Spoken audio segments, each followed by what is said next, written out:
And we are live. We are live. Hello, everybody.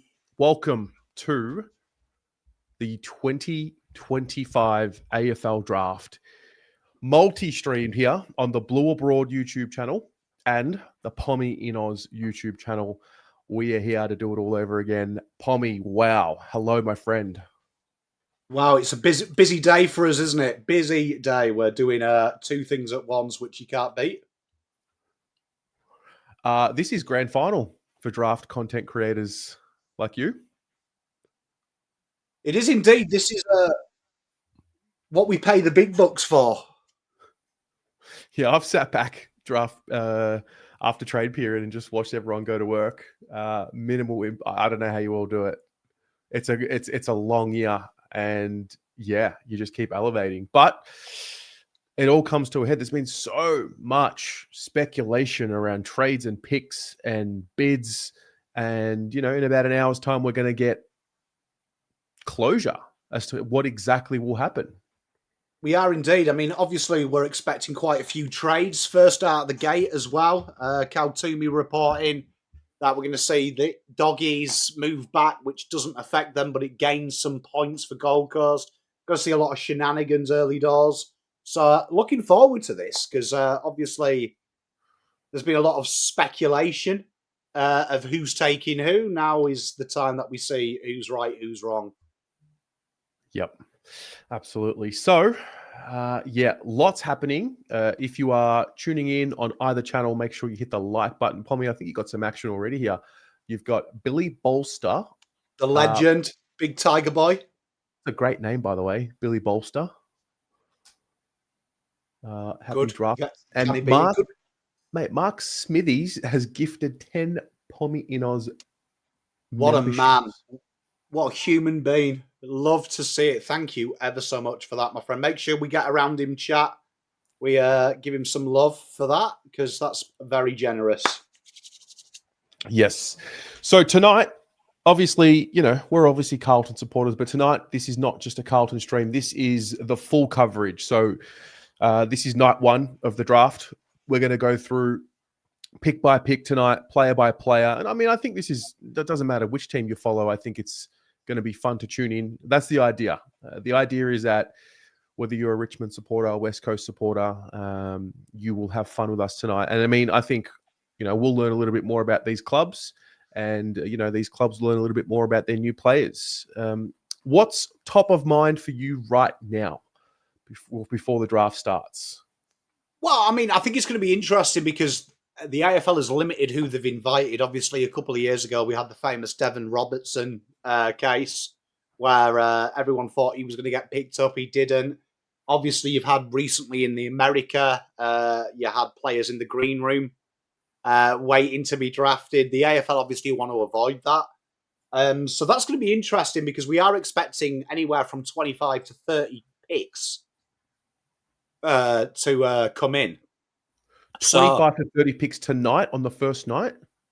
Yeah, with all the bid matches and stuff. So we could be here.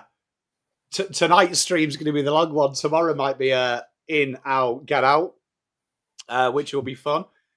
So, yeah, obviously we're going to see quite a lot of the pictures at home, which is exciting.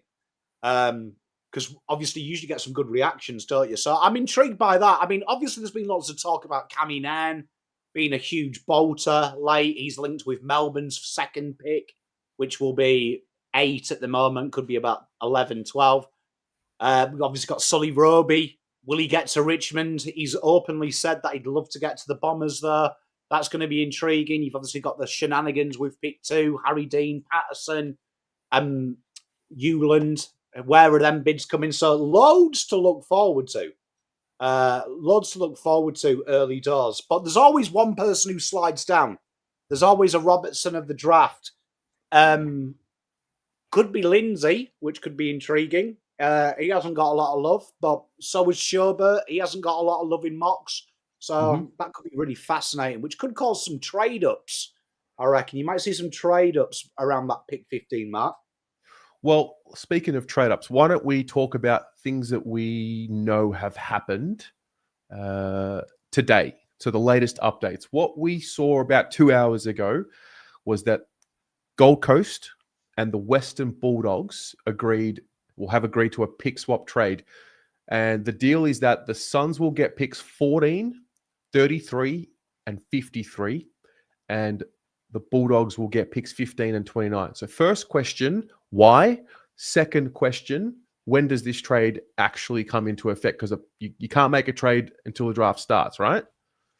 No, so right now we're bound by rules that you can only have picks for spots, can't have any more. As soon as they say, ladies and gentlemen, welcome to the 2025 AFL Draft. West Coast are on the spot. That's when the flurry will begin and everyone will start going absolutely cocoa bananas. The reason they've done that is they've managed to gain a couple of 100 points for totally free in the terms of the Dogs. The Dogs will go up a couple of spots in their second round, but by the bid matches, their first round remains untouched. So it's one of the nuances with our point system and the way that the points are deleted as well when you're matched. That basically the Dogs have just improved their second rounder, but their first rounder is exactly the same as it always has been, but they've thrown it in that deal. So it's more valuable, that pick. It's 200 points more for Gold Coast, but it's never going to be used. So it's one of these weird things with the AFL. When you're a team, I think Carlton's Davis really covered that well, that 9 and 10 in his mind are just points. They're just merely to make bids. Gold Coast have proved you here of why you can do that deal, and it's a perfect deal. The Dogs don't really get any negative from it, but as silly as it is, you get 200 points for free, basically. Right. Mark Smithies has he's given Blue Abroad a cheeky $30 donation. Thank you very much, mate. We have a question for you.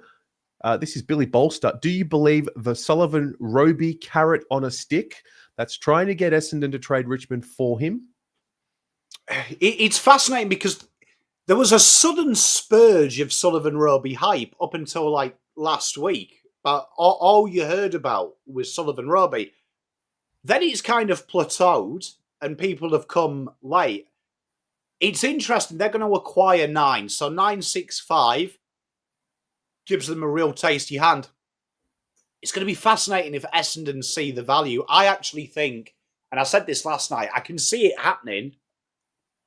But I just don't. I think Essendon looks at them picks, and if that becomes Xavier Taylor, Dyson Sharp, Lockie Doverston, that's a great trio. And I think Richmond, if they get Sullivan Roby and Sam Cumming, they're winning as well. So it's going to be fascinating.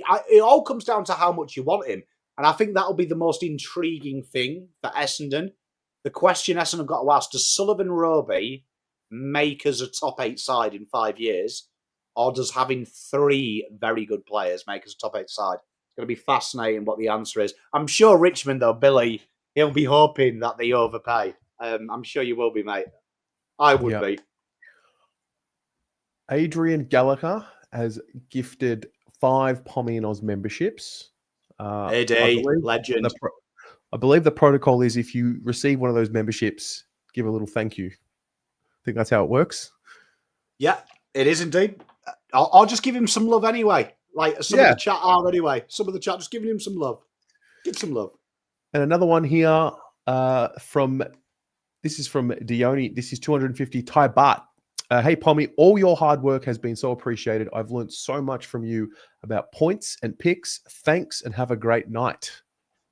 Thank you very much, D. Much love, my lovely. Pommy, I saw an update moments ago. This is from Ben Waterworth. He's from Fox Footy. And the update says, as well as the early Blues and Suns picks, the Hawks and Lions are being tipped to strike a first-round trade ahead of the Dan Annable bid. The Hawks are set to acquire pick 17 from Brisbane, who will get Hawthorn's pick 22 and a future selection back. Was that something we discussed that yesterday, that we thought Hawthorn might do some little tinkering around, and obviously Gold Coast have worked incredibly hard to get the points. Brisbane will want to try and spread that as best they can, which they do there. They spread it. They come down a little bit. Hawthorn go up a little bit. So Hawthorn, obviously, you're looking at someone there, which is really intriguing. You'd imagine that Hawthorn are either have got their heart set on someone that they think is not going to get to the Geelong pick. Geelong are another watch for me as well, because Geelong are really, really... They treat the draft like its own plaything, so Geelong are incredibly good at finding talent. So I don't think pick 20, which it will be after bids and stuff, is important to Geelong. So I could see someone also having a sniff at Geelong's pick, which could be really intriguing. I think they're another team to watch that may be in. GWS as well are another team that they think mock drafts are Mickey Mouse. So that could be another area as well. We could see a trade to happen. But Ollie Greaves, great shout. Juddy, you never know, because, I mean, looking at everyone's mock drafts, Ollie Greaves was outside of 30. I think I had him the highest, which I did have him at that pick 22. So this could be crazy where it is. Is there... I mean, depending on how you view this, is there a shock that hasn't been spoken about that you think will be spoken about tonight in the first round? Well, I mean, I think, look, obviously, Cal Toomey, everyone's saying his draft's in tatters. It is in tatters now with these trades. He's kind of thrown it a little bit. I think this is incredibly hard to call. So I think that you've got Will Dersmer. I had Dyson Sharp and CDT in the same bracket, top 3 of pure talent and guys I liked. I think after that, though, you can make an argument up to about 30, 35 on my power ranking that you can maybe suit that to certain teams. I think you might be actually shocked by the end of today that I think there's going to be a lot of different players. I think there might be about... I've been safe. I've got 75 off camera at the minute. We've got 75 profiles. That's purely because I am shitting myself, because I don't know. I think it could be anything else. Okay. I'm going to bring in a friend real quickly. This is Chris. He is from the Tiger Cast. Hello, friend. I know that guy. What's going on, gentlemen? How are we? We are well, mate. How are you? Going well, going well. Big night. Big night. It feels like it's been a long time in the making. Absolutely, mate. Well, it's busy for all of us. You being the Richmond side of things, we thought we'd get you in to just gather your thoughts, given, the Tigers have early selections, and just, get your take and prepare the audience for what we can expect from the Tigers. And I don't even know if you know what to expect. That's the funny thing, is no one does. And like, even as early as today, I had sort of messages from people who had connections at Essendon and another club, and people well inside there don't even know what we're doing. So my initial guess is that the Sullivan Roby putting him out as one that we're going to take, I think is a bit of a red herring to try and draw a trade from Essendon or Melbourne. I think our ultimate aim is to try and get either a future first or 3 first rounders this year to maybe get a Farrow or a Doveston sort of in that early teen area. You can't help but feel that Xavier Taylor is close to a lock for us, just off the way that Rai Geeshan acted. We've met with him 4 or 5 times. Sam Cumming, I think, is a real possibility as well, but I've probably got Xavier slightly ahead. But yeah, my ideal pairing would actually be Sullivan Roby and Sam Cumming. I think they would set the midfield and the half-forward line up for many years to come. Would be an exciting 1-2 punch, swapping out with Lawler and Houghton. But yeah, we're just playing funny buggers, and I just don't see it being as straightforward for us tonight as what maybe it should be. Sam Cumming and the recently new Sam Lafort. Is that his new nickname now, is it? Lafort? Well, Lawler with it, with the 4. It caught us by surprise. It was good. On paper, if Cal's right and it's Roby and Cumming, or if you're right and it's Xavier and one of the others, I'm a big Sam Cumming boy. That is ominous, isn't it? That forward half of the ground. Cumming, you've got big Sammy, you've got 2 very young tolls that are developing. It's a scary forward line, isn't it, on paper? It is, and I've actually ran through the different scenarios of what the forward line and the midfield rotations could look like on a different video. And when you consider the marking power of Sullivan Roby, he could end up being 194 centimetres, currently 192. Sam Cummings a good aerial mark, good shot for goal. And Sam Lawler's 188, 189 and a good mark and shot for goal. So that's 3 dangerous targets in your forward line that aren't even your key forwards. So it makes it a bit more difficult for opposition if we're talking about 3rd and 4th defenders on players like that. Maybe not so much when they're younger and first in the system, but in 3 or 4 years' time, when they get to that 7,500 game mark, it spells a lot of trouble. And I think it would be a really good combo. You look at teams like Brisbane, Gold Coast, Geelong, who bat really deep on both of those lines. I think that's where you have to get to as a footy club to be competitive in finals. Amen. Amen. Who have you got your eye on later? There's been a lot of talk. Yeah. I did see Cal Toomey yesterday say Essendon and you were 2 teams to watch. One wants to trade up, you want to trade down. Could you see Richmond, though, having their eye on someone to maybe trade up in that 30? Could you see that happening? The second round's going to be as fascinating as the first round because there'll only be like the 10 picks, like we all know. Our 38 will come into maybe a 32 or 33. And if you go off the recent mocks, if there's players like Javan Philippou, Noah Hibbins-Hargraves, like you can't look past those players. But prior to that sort of being a thing, the player we were most heavily linked to was Leon Kickett, small forward from WA, which I can understand why we would go down that path. Personally, I would have had my eye on Sam Allen. I think he's got unbelievably good athletic traits. We'll miss a large chunk with his ACL recovery, but we are in desperate need for a really good wingman, and I think he could play that role. But there's going to be some sliders. I don't know whether we'd look to trade up, whether it forms part of a potential earlier trade with our higher pick. The worry could be that we might lose the 38 if it's a 2 for 3 pick or something like that. And then we've got Louis Callaway as well, who comes into the play too. I don't know whether he'll make it to the rookie draft, but my gut feel is we'll end up taking him in some capacity. I don't think we'll see a bid for him until a little bit later. But yeah, that pick 38 is honestly going to be fascinating with who could be available. If Philippou's there, you're taking him 100%. It's going to be interesting. I can see St Kilda. They're my ones to watch. I've got a feeling that they're going to try and get Philippou. Do you reckon they'll try and get him earlier? Will they trade? I reckon that they'll have a punt. I reckon they'll have a punt. So I think they'll wait for the best available deal. But I've got my eye on some of them later picks, that particularly around the Eagles and GWS's second pick. We know that's been used in a trade, but I could see like Melbourne maybe wanting to spread the load to next year.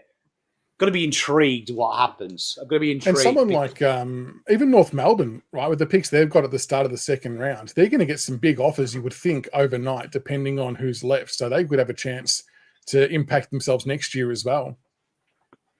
Going to be fascinating. We've seen it. I actually think, for all the talk, this is a crap draft class, and everyone keeps saying it ad nauseum. I think you'll be shocked how many trades there'll be tomorrow. Because we saw the Devon Robertson hype count and we're involved in that. I reckon there's about 4 or 5 players I don't think we'll see called out today that clubs have internally ranked in the top 20. And 100%. You're going to get quite a few phone calls tomorrow morning, I reckon, from some teams. Agree. And even before you even consider those sliders, there was still some talented enough kids at that range. Like Fred Rodriguez has dropped out of calculations quite a bit. Matt Leray could be there. There's quite a few players that would still be adding some quality to an AFL list at those picks. So I don't buy into the weak drafting either. I think maybe it's void of that absolute elite talent at the top like we've seen in previous years, but it still remains pretty consistent after those first few picks, doesn't it? Spot on. Yeah. No, I'm with you. And may the best team win in this draft. I think there's some intriguing stories to come, and I'm looking forward to seeing who nails it and who ultimately fails. Yeah. Tell you what I'm not looking forward to, the time extensions in the first 4 picks. It's going to be a 25 to 30 minute shit show while phone calls take place. It's going to be like the last 5 minutes of an NBA game where it takes about half an hour to get through it. Yeah. Hopefully they watch my mock draft. You can actually do all the picks in. Yeah, you did it 17 minutes. Done. No messing around. It was good. You can do it. You can do it, boys, if you put your mind to it. Yeah, exactly Chris, right. What's planned for tonight? You're going live shortly? Yeah, we'll be live in a couple of minutes. We've got the gang jumping on. We've got all of our mock drafts up off to the side, so we'll try and tick off and see how many we get wrong. We're not going to get too many right. I wouldn't have thought. It's too hard to predict. We'll just see how the night goes, and then we'll jump on again tomorrow night with the elusive pick 38. But should be a fascinating night. Hopefully there's some big moves, and like you said, Pommy, hopefully we won't stuff it up. Yep. Good luck, mate. Hey, Mate, I just want to, say, enjoy tonight. Good luck tonight. And hey, well done on a great year. You've been excellent. I think you should be super proud of what you've achieved this year with the channel and everything you've done. It's been cool to see another, like a really emerging channel. I think you were right in that bracket from, I remember when we met just before that eventful Thursday night, round one. So yeah, mate, congratulations on a great year. No, I appreciate it. And thanks to both of you for all of your ongoing support throughout the year. It's such an awesome community, the footy fan creators. I mean, everyone gets right behind one another. Everyone's always there to help with ideas, and it's not possible without the pioneers like you guys doing what you do and giving that inspiration. So thank you for your hard work as well. Legend. All right, Chris, you enjoy, mate. Good luck. No worries. You have a good night, guys. No bid on Harry Dean if he's there. Yeah, just, call a favour. Surely West Coast. I think West Coast might beat us to the punch just quietly. All right. No, hopefully not. Good on you. All right, gents. Have a good night. Did anyone else's AFL live draft just say stream ended and then came back? Ooh. You're going off the AFL app? Yeah. Is it on the AFL website as well? Yeah. If you've got to click. Unfortunately, you're going to have to click Draft Hub. They've made you go through 8 links. One of those. Like the AFL. Danny, yes, I am wearing Man United. I'm wearing last year's third kit because it's really hot out here. This is nice and cool. But hey, I had footage as well, and it just died. But you know what? While we wait for the AFL, we have got this. Look, we've got the Pommy live draft board. You've got there for you to see. Love that. That's going to be happening throughout the evening. I'm actually curious, for those of you who are watching at home, who is your club of support and which player/players are you hoping to see drafted tonight? So just write Carlton, Dean Ison, Essendon, whatever. I'm actually curious to get a bit of a check for those of you watching at home. Adrian, thank you very much for the 20. Billy Bolster again with 5 for Pommy and Oz. Great draft coverage, guys. I've really loved it this year. Thank you all for your hard work. Yeah, mate, that's it's been phenomenal. I was saying this to you on Monday night. I think the addition of chat entered footy content this year, given the tools that you created, and we had Adam Soderholm as well. Like, what's that been like this year? Yeah, it's been good. I mean, look, every year we get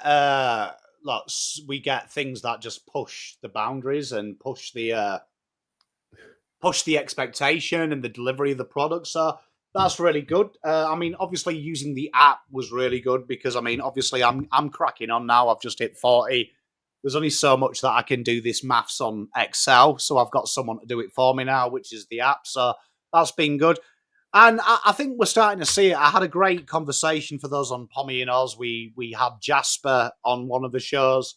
And like I said to him, what's really good now is we're starting to see that diversity in the media as well.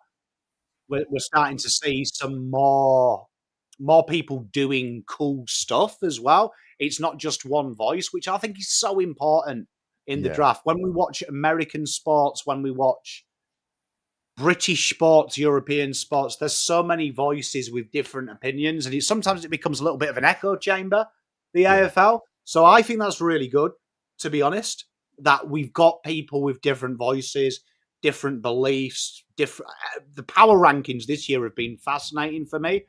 I always have a little bit of a critique with the power rankings that I say people just copy Mr. Kaltumi, but it's been really diverse this year. Daz talks footy, myself, Dylan Alexander, True Footy, watching people's mock drafts, their power rankings, so much diversity in it. So it's really good, really good. And I think that makes it better for people at home, to be honest, as well, because you don't want to hear the same shit over and over again.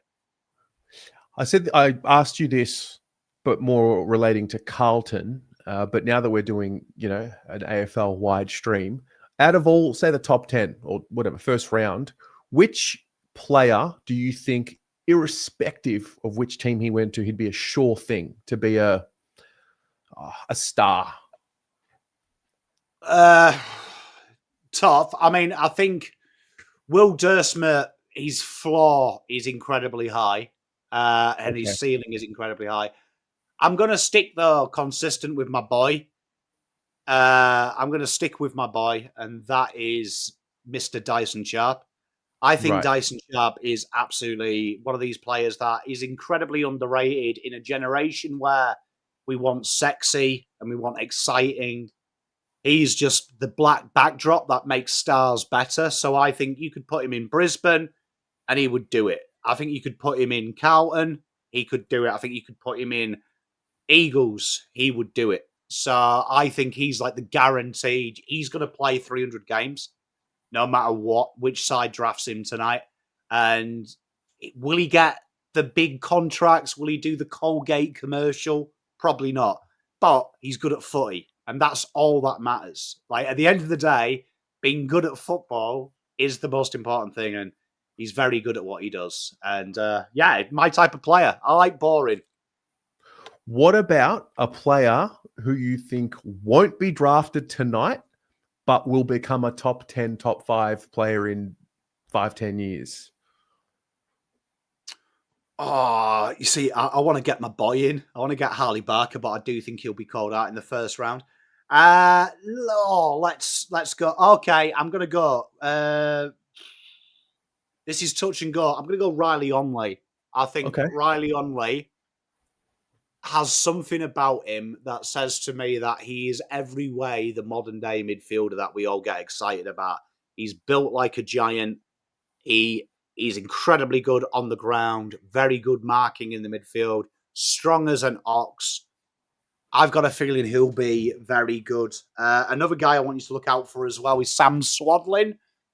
Sam Cumming gets a very good PR. Sam Swadlin, for some reason, the WA boys don't exist in this draft.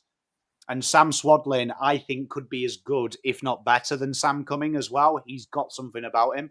So Swadlin is another one to look at as well. I think he's a very good footballer. Yeah. Oh. We're about... What time is first pick? 7:30? Yeah, so they start at 7 and they'll do like, you know, they have to have the Cow to me 30-minute show. Oh, yep. And then they'll come out. Is anyone else's AFL app working and then doesn't work? And then, like, it works to show me an ad, but it doesn't show me any footage. I've watched a lot of Colgate ads. Well, apparently people who watch on, I don't know if it's on the Blue or Broad channel or your channel, I know definitely on my channel, if you watch live streams, the Charlie Kerner Invisalign ad shows up below the video. so there's that.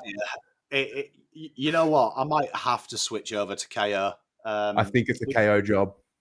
Which I don't want to, if I'm going to be totally honest. But I might have to. Damn. All right. Teresa with the 5. Hey, Matt. Hey, look. There she is. Gave WA a bit of love as well. A bit of WA love. I even though I'm a Victorian and a POM, I try and give the interstate sides a bit of love. Because it is weird. You know what? When I first came over here and I first started following football, everyone told me that there was this Vic bias, and I kind of got my back up a little bit because I was like, nah, there isn't. The more I cover the draft, every year it goes on, there is a huge Vic bias. Like, totally. For the draft, 100%. It's crazy, the Vic bias on a draft. Who do you think cops the rawest end of the stick? From a state? Tasmania, 100%. Like, Tasmanian, like, you could be Gary Ablett Jr. and you'll be lucky to be even considered in the first round. WA, definitely cop it, because I think Fred Rodriguez is a name that I could probably copy and paste what I've said about Dyson Sharp about Fred Rodriguez. And I would say at times Fred Rodriguez in the national champs was more impressive because his midfield was overrun and he was working his arse off. So if I was a North Melbourne and Eagles and Essendon, I would have watched that and gone, well, that's what he's going to do for the next.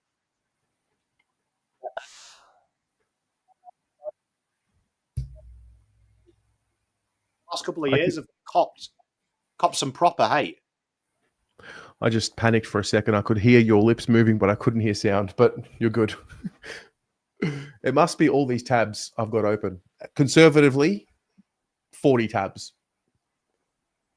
You know what's weird is I can hear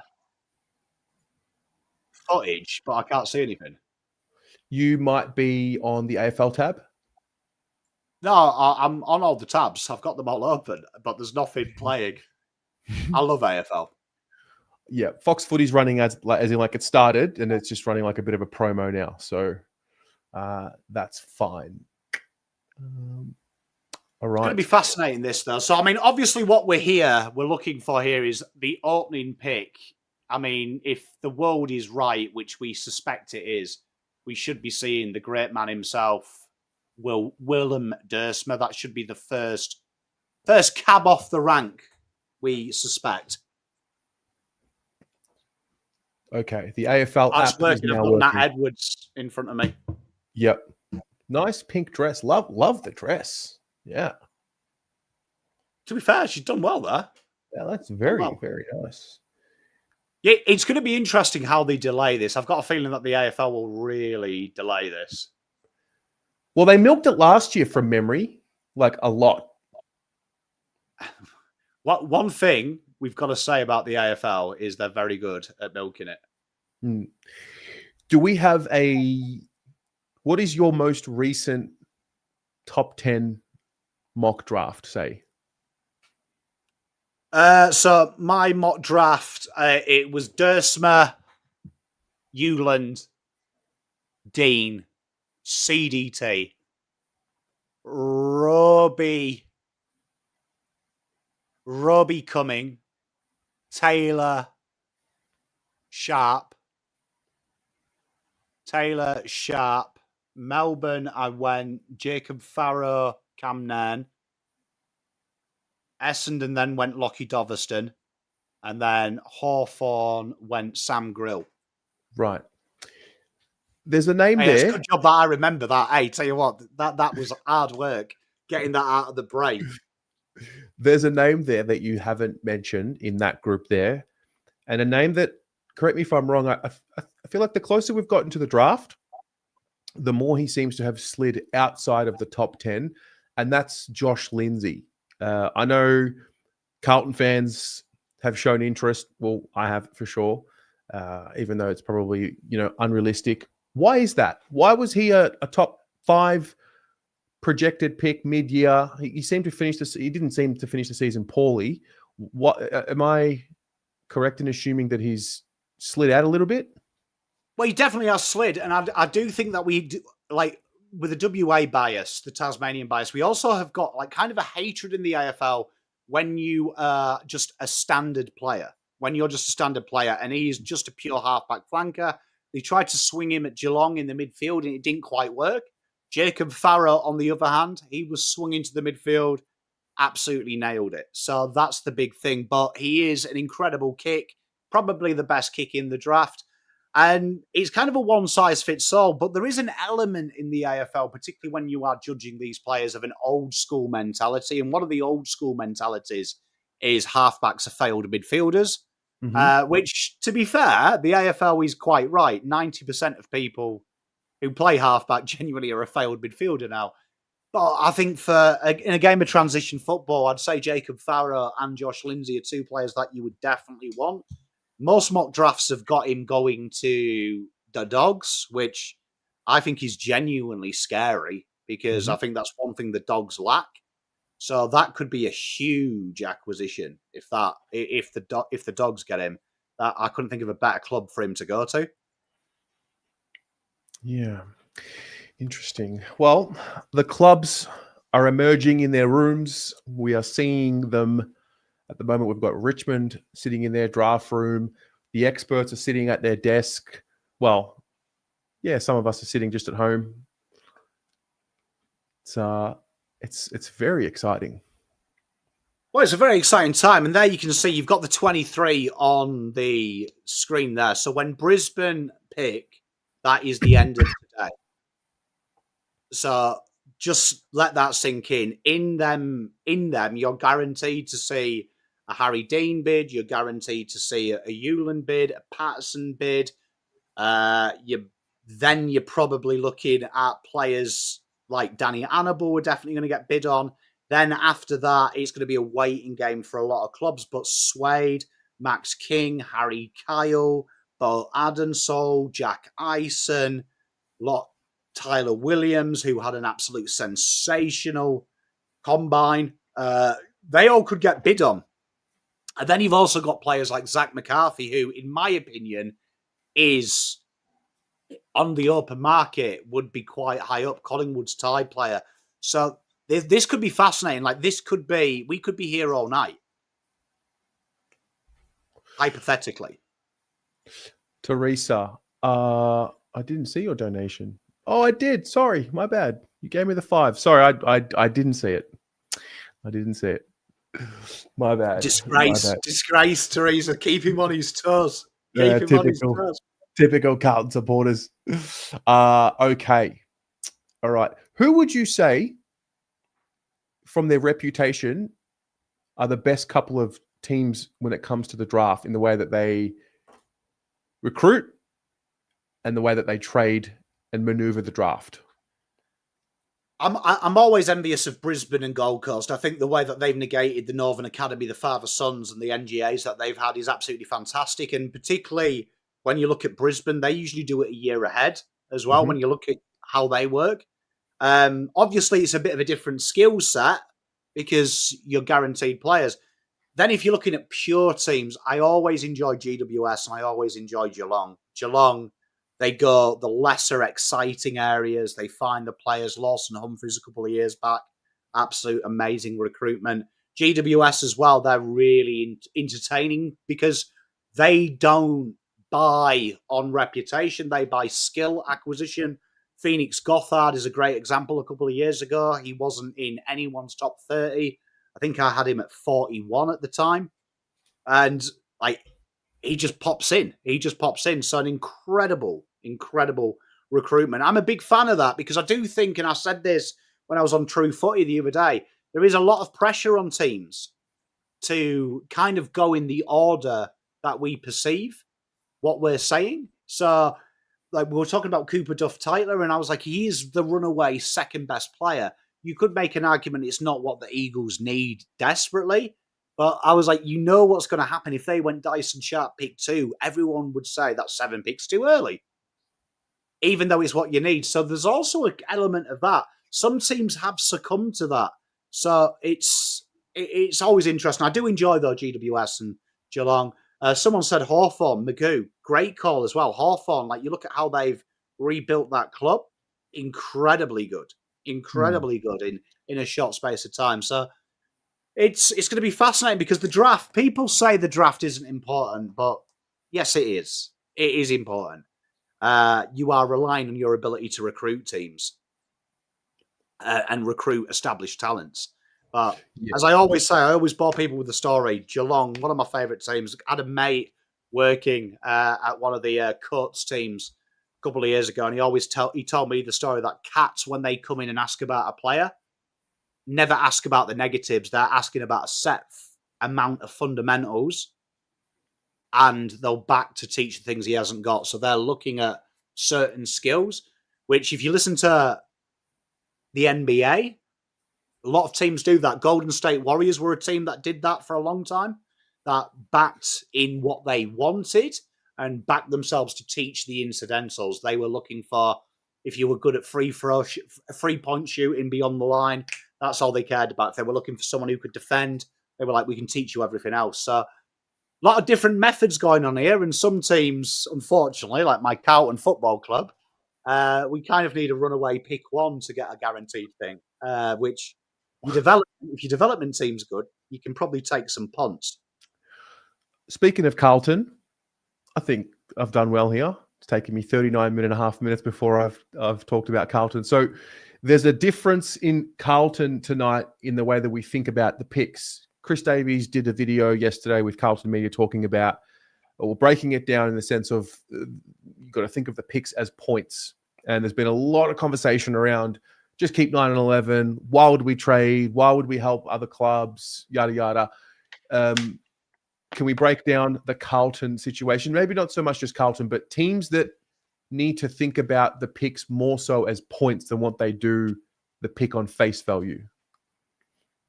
Yeah, I mean, it's one of them things, isn't it? When you look at it, there's a point system on it. Whether you agree or not, you've got to deal around that. Now, good teams don't worry about one, who they're doing business with, and two, they've got to get the business done. So a lot of people have said, I do the deal with Adler and with Eagles. What if Eagles are happy with 13, regardless of where that is, and the talent that they've earmarked isn't someone that's in the top 10?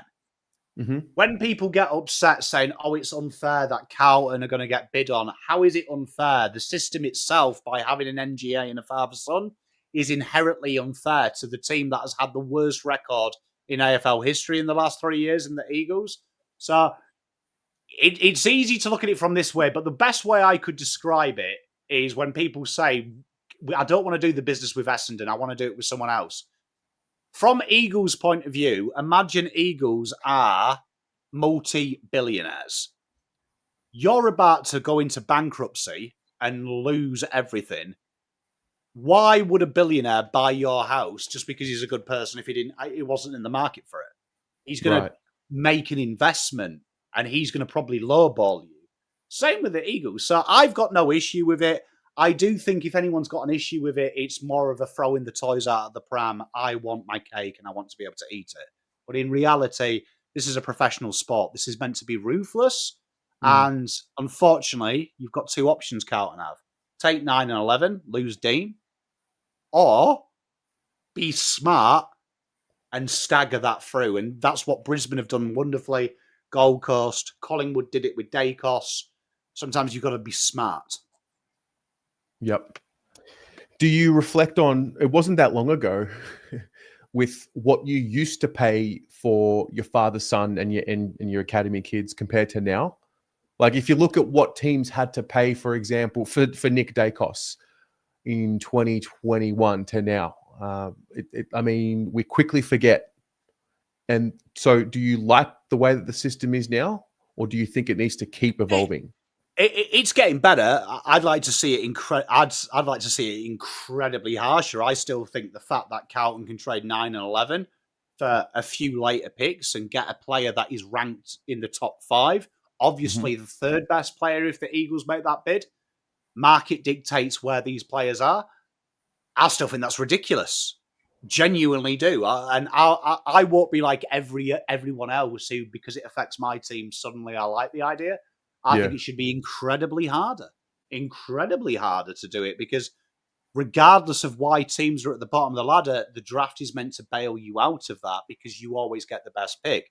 So the fact that the Eagles haven't got access in their second pick is ridiculous, that they can't take the second best player. It's ridiculous. It's ridiculous that Essendon desperately need talent through the door, that they are not going to take the 5th best player in this draft. They're going to take the 5th best available player in this draft, which could be 10. Do you know what I mean? In one world, could be 10. So, look, I hate hearing the moans. And you know what? The big one that pisses me off, Terry, and this is 2025, right? People are like, oh, 2 years ago, this happened. Gary Ablett Jr. was in the time where you just burnt your next pick, which was like pick 70. When rules change and when we learn things and new things, the definition of equality isn't for the next 10 years, we'll let everyone else do what someone else did. The definition of equality is overnight it changes and you forget about what used to happen and you move on in today's new rules. So I've got no issue when people say, well, Nick Dacos was picked 4, but they paid with 430s and we're going to have to use 9-11. That was then. The rules have changed. You've got to adapt. So, yeah, like, sometimes it's like my kids telling me it's unfair. Well, I always say to them, life's unfair, suck it up and deal with the hand that the world is giving you and you'll be a lot happier for it. So Carlton have done the right thing. They move on. Yep.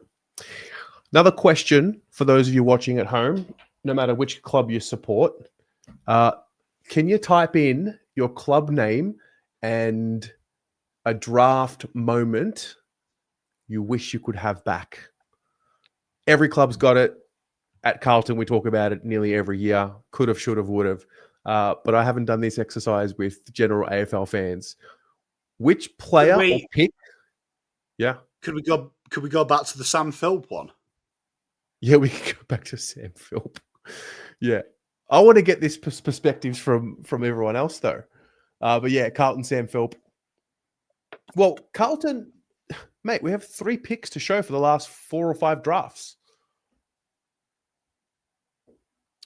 Oh, mate! I mean, look, we've done all right so far recently. You know, the thing that always kills me with Carlton is we really struggle to nail them 30s, don't we? Them 30s and them 40s, where you seem like it feels like every club has a player that was taken pick 40 that just went on to great things.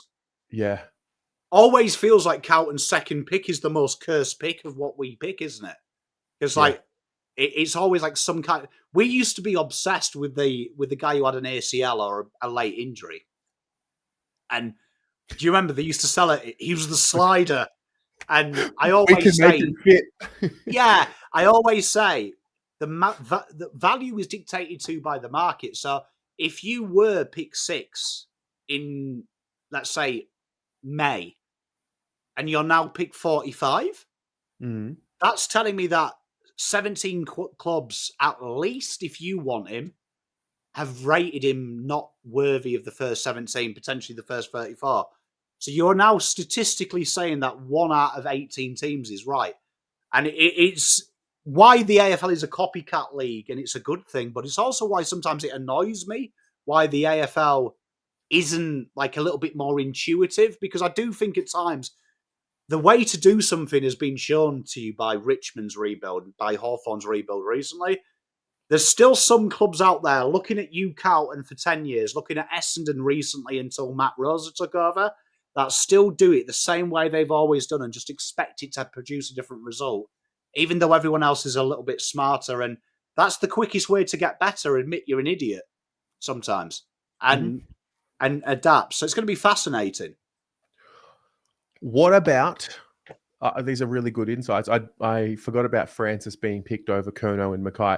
What about your club and the genius pick? What about the one that they nailed?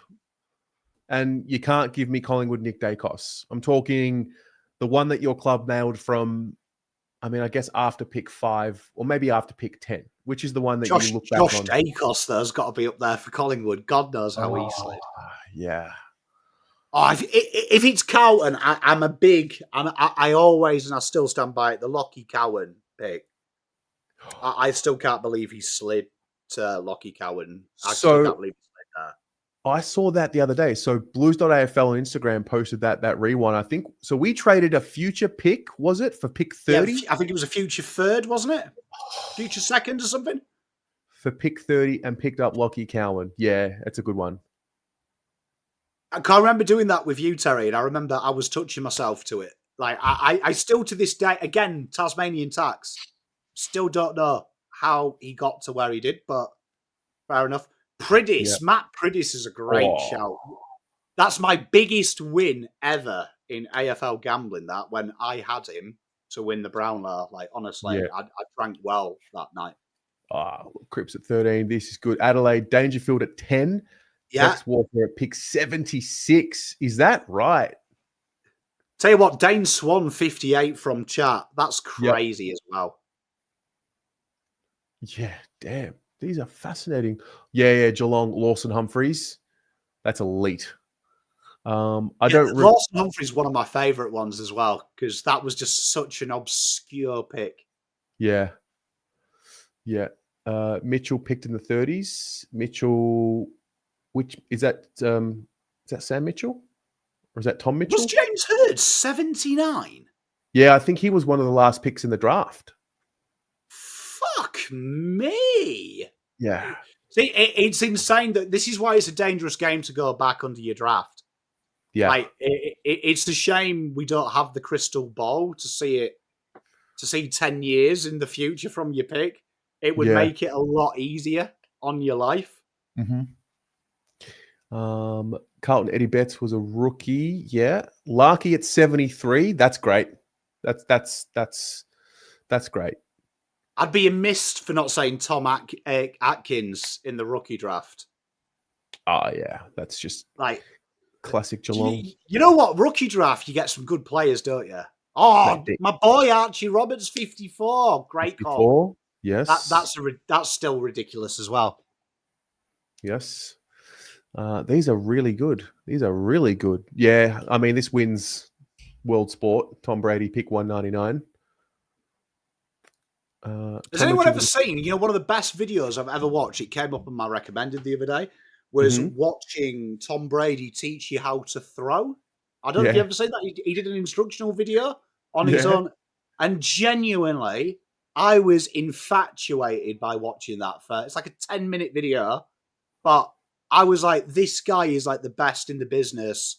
Like, I don't think there's ever been anyone more qualified than to teach you to do your job than Tom Brady. It was like a joy to watch.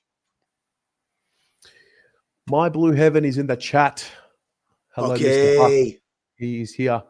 An update here. Ross Lyon has returned from overseas and he's here at Marvel Stadium. Don't rule out a St Kilda play to get a hold of a draft pick on the opening night. Wow, Pom. Man goes to work after holiday. Mate, are we going to see Mini Pooh? Philip, can you imagine that? The Philippo brothers. I mean, we could have a lot of brothers working together this year. Because you've got the Holmes brothers, Hunter Holmes, these brothers in here. Yeah. Run me could through. Could have Philippo brothers together. Run me through Jevon Philippou. Good enough to trade into the first round? You know what? He's a fascinating one. So there was kind of, when he came back and started playing in the Sandful, he got like a late hype. Got a late bit of hype, and then the hype died down. But very similar to his brother. I'd say the big difference between him and Mateus is I think that Jevon is a little bit more skillful in close, where I think Mateus had that arsehole about him. Where I think Jevon beats you with brain. Yeah. Mateus beats you with brawn, which sometimes I think puts AFL recruiters off. Physicality is a big thing. So it would be fascinating. I actually think there'll be teams interested in Jevon. I know that we didn't have him in the top 30. Cal didn't. I would maybe disagree with Cal. I think there will be some teams late in the 20s that wouldn't mind him. And I can see Saints having a little sniff. Hey, man, we are minutes away. We are absolutely minutes away. Teresa, yeah, you know what? I'll pay this. Picking up the basketball guy at pick 5, that would be Scott Pendlebury, 2005 AFL draft. Is he the last remaining player that's still playing from that draft? He would have to be. Yeah, I think so. He's about 200 years old, isn't he? Yeah. He would be the AFL's version of Tom Brady, right? Minus being picked up with the last pick of the draft. Yeah, you'd also, I mean, like the longevity of it is insane. Like when you think of the AFL, the longevity, which we don't talk about enough, this is a very hard sport to play long time. Guess what? What? Mr. Dillon, the CEO of the AFL, has taken the mic, taken to the stage. Guys, the draft is about to commence. Our first pick will be coming through in the next couple of minutes. I think he might be doing some introductions and thank yous and sponsors and the like. Yeah, I'll be doing that. I'll be doing the address. Yes. So it's happening. Thank you all very much for tuning in with us tonight. If you are watching on the Pommy and Oz YouTube channel or the Blue Abroad YouTube channel, make sure you hit the like button, get around it. If you could share the stream, invite a friend.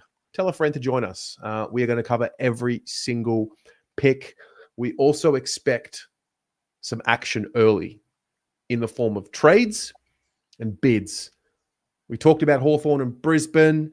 Carlton have been rumoured to be trading pick 9 to Essendon and pick 11 to North Melbourne for an exchange of picks. So we will have all of it ready to go for you tonight. It's going to be a lot of fun. Which ones are you watching? Because I'm watching the AFL stream. We haven't got anyone, but we've still got Cal Toomey. Cal Toomey is doing.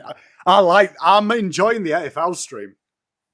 So I've got both up just because I want to see, the players' faces. Can I just say, I'm not a fan of mullets, right? But Lockie Doverston, I like it on him. To be fair, Doverston, I reckon, could be a bit of a fashionista. Yeah. He's got a little bit of he's one of them players, isn't he? It's a nice one. So, have you noticed, though, I always take the piss. Gold Coast Suns must have... They're like North Korea. Mm-hmm. I swear it is a forced haircut if you're in the Gold Coast Suns Academy. Yeah. Swear to God, there is kind of a rule that you must have the same haircut. Yeah. So, all right. We are on the clock. Cal Toomey is very animated. There is a countdown. There is a 5-minute counter right now, 4 minutes 45 to go, and West Coast is on the clock for pick 1. So we're just looking at a William Dersma pick here, aren't we? Yeah, we are. I mean, the first person we should see here is Mr. Dersma. We would be very shocked, I think, if Willem Dersma, and there he is on your screen, if this guy is not called up. Yeah, but played down back, played on the ball. I keep boring people with this at Gippsland Power, but there was times he's played at centre half back. He even had spurts playing forward. Very versatile, and probably gets a bit of a bad rap, I think. A big rap purely on the terms of that everyone compares him to his brother. But absolute superstar in every sense of the word. Very good footballer, and will play a long, long time. Will play a long time. Well, the pick is in. We are just waiting for it to be announced. 13 games in the Coates League, and here he comes, Mr. Dillon, with the first pick. West Coast. Top class player. There he is. He's here. Willem Dersma has gone pick 1 in the 2025 National Draft. Pommy. It happened. No surprise. Yeah, and you know what? People have downplayed him, and it does kind of annoy me because I always say, what more can you do? And he has done everything you could possibly do to be a number 1. And me and Jasper had this conversation, and he mentioned it on my channel. We both agreed. I think there'd be a good argument to have him really high up last year as well. He went as far as to say Jasper had him pick 1 last year, which I think is a big call, but I can understand it as well. Everything he did was brilliant, to be honest. And if you were taking pick 1, I'm a firm believer. When it is pick 1, I don't think you should have an element of risk. I think there needs to be an element of surety about it. Yep. Willem Dersma looks a 200, 300 gamer without touching a breath. He's a lot of a different player to Xavier, a lot of a different player to Zane. And when people say the Dersma brothers are rubbish, are they? Because I think Xavier Dersma is better than most, isn't he? To make it is one thing. He's done it quite a bit. So definitely the most talented of the Dersmas. And I think him and Harley Reid, very exciting. All right. Well, I'm waiting for these trades. Yeah. So the clock is West Coast are on the clock. 3 minutes 30 to go. Pick 2, and we are right now waiting for a trade. And basically, we're waiting for a trade, or we're waiting for a bid. So, what's that trade? Gold Coast and the Dogs. It's gone through. What is it? Round 1, 2025. Who is doing this? That graphic is horrible. Terrible. So Gold Coast are trading with the Doggies. With the Dogs. Let's have a look. We've got round 1. Hang on. Gold Coast are trading 20. What's going on here? Can I just say that is if the AFL are watching this, just literally saying the round that pick is absolutely horrible to say. I've got to say that is a poor effort as an AFL product when you could just actually write that down as an actual deal. Yeah. Fascinating by the AFL there. 2 minutes to go for this second pick. We will wait because we do think that there's going to be a bid. So do we think this will be Annabelle or Uland? I reckon this is Uland, yeah, straight away. Makes sense. I'm still getting over that graphic. That graphic is actually like, why would you do it? That has sent me. Okay, like, just pick the pick number. It looks better now. It's on Fox Footy. So Gold Coast trading 15 and 29 for 14, 33 and 53. Okay, I'll put that through. You might have to read the trades out, Terry, because AFL is still doing the same one. Another trade. The Bombers and the Blues have executed a trade. Okay, so the Blues will trade out pick 9 and pick 43 in exchange for pick 21, 27, and 30. So that was reported all week. No surprise. Can I just say, honestly, someone message the AFL and just say, genuinely, these graphics are shocking. Yeah. Yeah.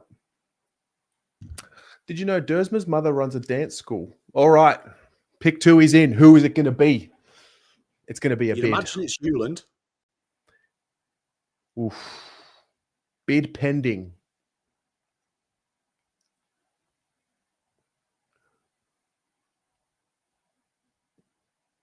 Oof. Who will it be? You know what? It would be quality banter if they went the other way and they went Harry Dean and didn't bid on Uland. Like, you imagine the meltdown. I kind of want a little bit of something like that to happen. Obviously not for Dean, but I do want a bit of a shock to throw everyone out.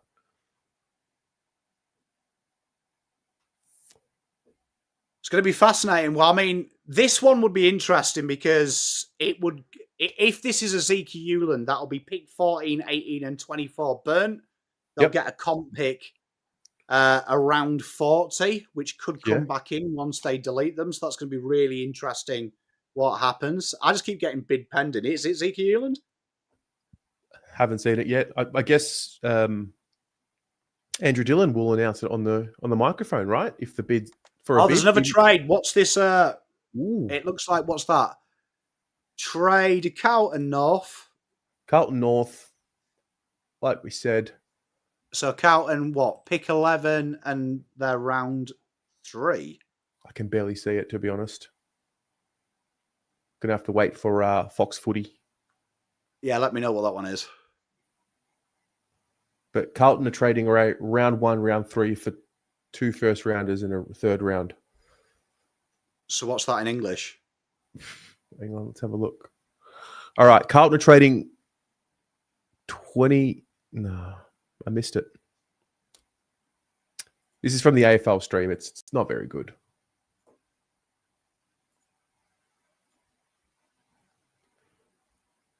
All right. The pick is in. Gold Coast Suns. Zeke Uland.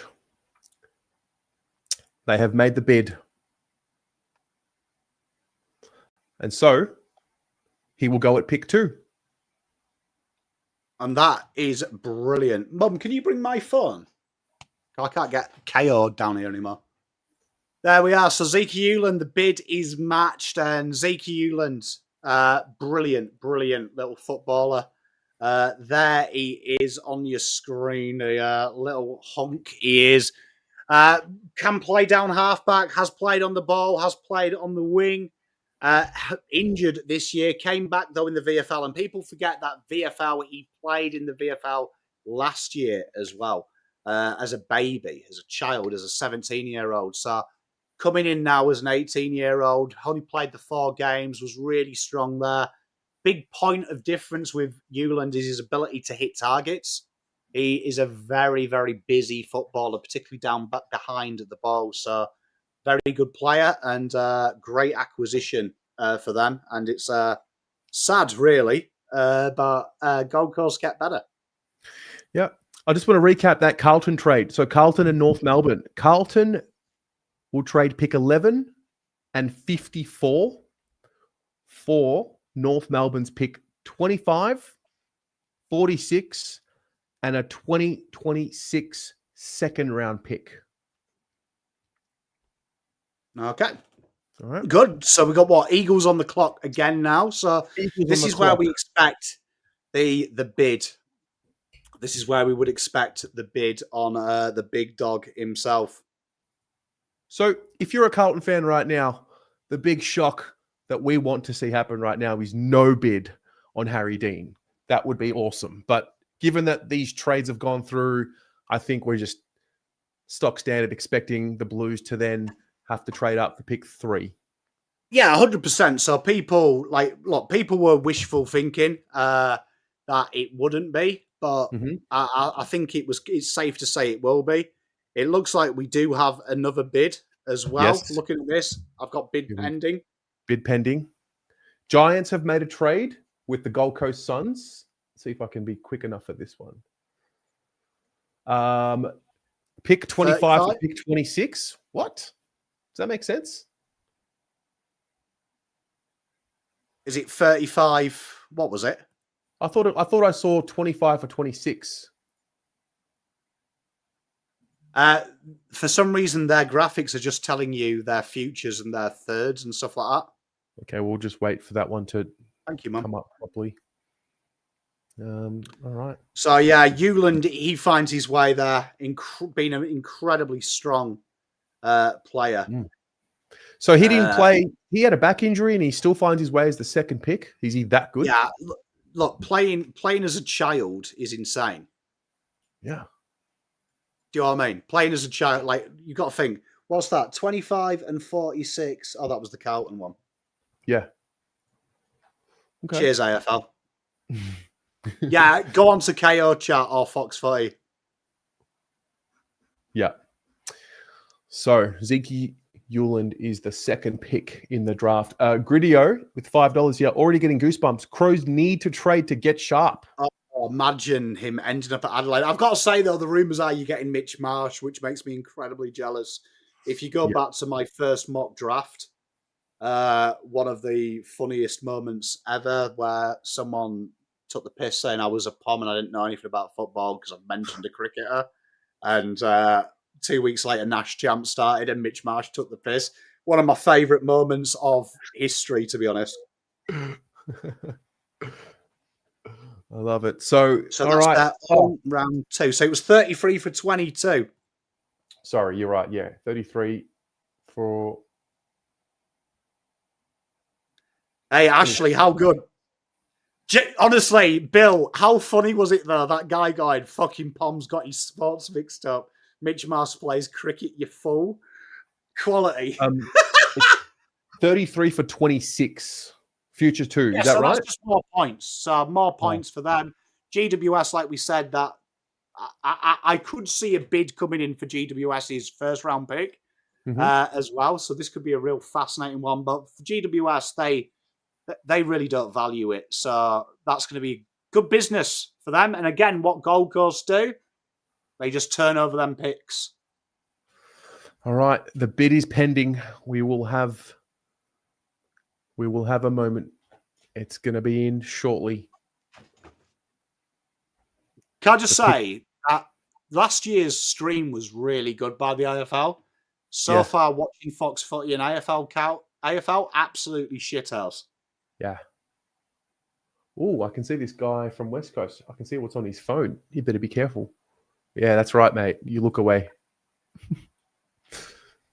Josh Dolan. Good. That was good. Hey, how you doing, mate? How you doing? You know what, Fred? I think that's fair. I was huge. I watched Wheaton in his draft year. I actually think Dean's a lot more of an accomplished player. Who they get? Harry Dean. It is. It's official. Harry Dean has been bid on. He is now the third pick in the draft. So welcome. That will cost Carlton 20, 24, and 25. Right. So, and they will now still have that pick in the 26. So this is huge here. Harry Dean is an incredible defender, but what people don't think, he is the general down the back. His way of marshalling and building traffic and knowing when to hit targets through the corridor, distributing play, a natural leader down back as well. Very quick as well, so he likes to play that back shoulder and then get in front of you late, which is a real strong modern day suit. And I agree with my mate Fred there. I said it earlier this year. I think when you look at Wheatering was probably the prototype of a key defender at the time. Harry Dean has taken that mantle and run with it.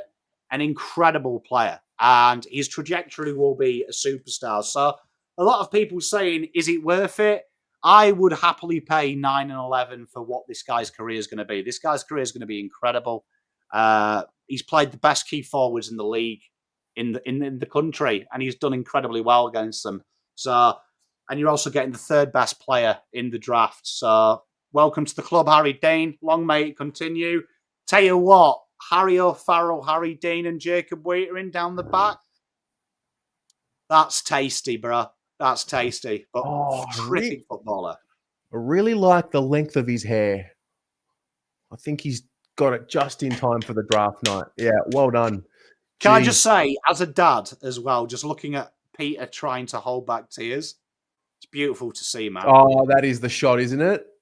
That's beautiful. Like as a dad, that I feel that. But he wants him to have his moment as well. I absolutely love it. I love that. No, none of this. None of this. It's all about me. Let the kid have his kid moment. But Harry Dean, terrific player, man.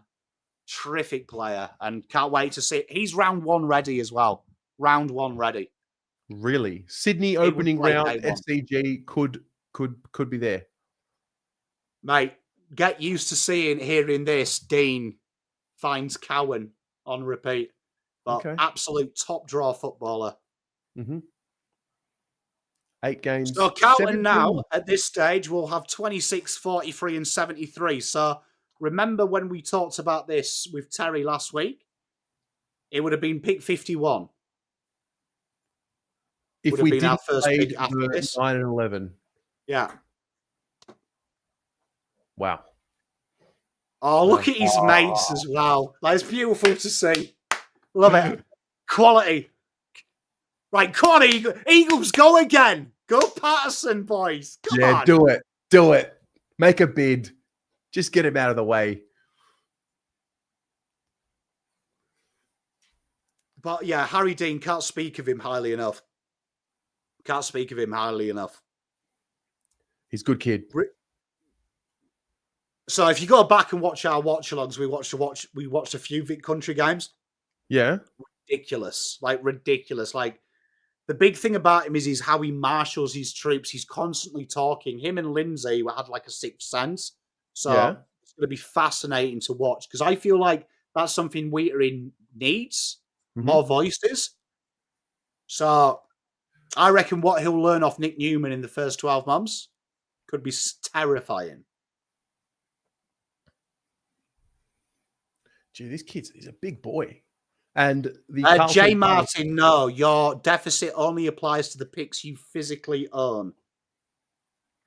What happens if you trade your future first, then go into the draft into deficit? That doesn't screw it. Right. So let's just say Carlton go 1,000 points in deficit, and no, say Sydney go 1,000 points in deficit. It only counts on the pick Sydney own, not what we own. Right. Right. All right. 40 seconds left. A trade has happened. 21 and a future third is what Hawthorn have traded in exchange for pick 18 from the Brisbane Lions. Was it a third for Gold Coast to Port? Yes. I'm having to update this. Look, this is so annoying. Why are Brisbane doing that? Just so I mean they're just spreading the load a little bit better. Okay. So what they're doing there is they're just going to spread the load and basically have that debt cut that payment come on a later pick. Mm-hmm. So I did. Hawthorn gave their future third. I did miss the Gold Coast pick, the Gold Coast Port Adelaide pick swap. Apologies. I've got it. It was 49 for a future third. 49 for a future third. Well, it says the pick is in for West Coast. Nothing about a bid. So that tells you that is this just probably going to be... Well, you'd imagine this is CDT. So CDT, absolute terrific footballer, Calder Cannons. If you watch my video, I tried to do PR for CDT because I felt like CDT's got a lot of hate. Didn't get enough love from people. So I always say, look at him as a key forward that can ruck. If you watch his VFL game for Essendon, he dominated some St Kilda boys that are incredibly highly rated in their backline. So he was really, really strong. And I think he'll learn the dark arts of the ruckcraft. Still very raw. I think the new rules do suit him to an extent. But I think the way he plays forward, he's a different gravy. So I really like this pick for them because I think that the way the draft is predicted to go, which so far it's going to Kautumi Pom in Oz methodology, no surprises as of yet. I think they'll get a really good player around that pick 13 as well. That's really going to complement that midfield. Cooper Duff-Tytler, he is the 4th pick in the 2025 National Draft. So this guy's got a lot of hate, Cooper Duff-Tytler. A lot of hate, and it's totally unnecessary. Aerially is amazing, but if you go and watch his combine and you go and watch him play, go and watch the VFL game against Sandringham. It's another level. Because this guy moves like... The best way to describe it is he moves like Zach Fisher at Darcy height. Is the way I'd try and get it into your head. Imagine someone that is 180, athletic, playing in size. Marks everything. His work rate is really there. And again, when you're looking at skill acquisition, it's really interesting because some of the best skills you see are actually from West Coast Eagles. They're all pretty good kicks. It's something that they work on. So I think them dark arts can be taught to CDT. Big shout out to my boy Double Dummy as well. I know that he played at your junior football club, mate. So fantastic for him to get in there. But this guy, you're going to hear a lot about him. He's a different gravy, is Cooper Duff-Tytler. Is he ready to play straight away? Pardon? Is he ready to play straight away? I think you want to ease this guy in. Yeah. I think you want to ease this guy in. But I think he can play play forward. But I'm really excited about seeing CDT play. And a lot of people have compared him to Luke Jackson. I don't see that. I think he's more of a forward that will ruck. So I think they've got to look at him as this really dynamic threat. But I could see a really likable Riley Thilthorpe. A really likable. It's Pom streaming the Ashes. Second test. We will be live every minute of the second test. So Richmond are on the clock. You don't have to be my friend anymore. We've got 3 minutes left. We're thinking it's a bid. We're thinking this is Annabelle or Patterson. Yeah, this is going to be intriguing. So I'm a big fan of Dylan Patterson, but that's being a Northerner. I'm a sucker for a league boy, former rugby league player. And this is something that I always say. I'm surprised we don't try and leech off rugby league a little bit more, because when you play league, if you've ever had the privilege of playing it, your ability to move in a short space of time and understand space. You watch him play at halfback, he looks like a centre or a halfback in league. The way he moves, he takes the game on, he goes hard, and he's a really, really strong player. And this is going to be a huge, huge acquisition. This guy's ready-made if it is Dylan Patterson. If it's Dan Annabelle, I would say this guy would be pick 1 if he was an open market. Really? Very like what I talked about Ashcroft a few years ago. One of the more complete footballers you ever see. Very good outside, very good inside. He finds the ball. He gives it off very well. He goes through the motions, gets the midfield going. Very, very 7 out of 10 across the board. The natural successor, in my opinion, to someone like Lockie Neal, who's going to hold that midfield together long term. So really exciting. Whoever the bid is here, 2 exciting talents. Patterson, though, turns me on. He's going to be learning off one of the best dark arts components at halfback in Danny Rioli.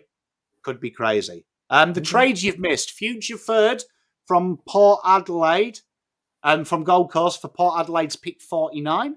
And then you had Gold Coast and Hawthorn trade swap their 12 and 18 for a future third.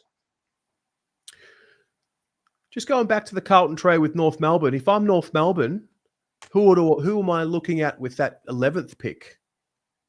Wow. I'm hoping it's someone like Aidan Sherbert or Atoll or Blake Threadgold. Mm-hmm. Or Threadgold? That sounds like a North Melbourne player. Threadgold, yeah. But if you believe Cal Toomey, because it's Latrell Sumner Pickett, which, oh my God. Please, God, don't do it. I hope they don't do it. I like Pickett, but I think Pickett for North is something that you do when you've done everything else. Right. All right. Well, the bid is pending. We are moments away. We think this will be Annabelle or Patterson. Kane, what's better than 11 small forwards, 12, bro? Kane, I feel you. With Carlton, we used to do it with the same inside ball. So eventually it pays off. S&M, so far, we have had Will Dersma. We have had Zeke Elan bid match, Harry Dean bids match, Cooper Duff Titler. We are on pick 5. Bid is pending.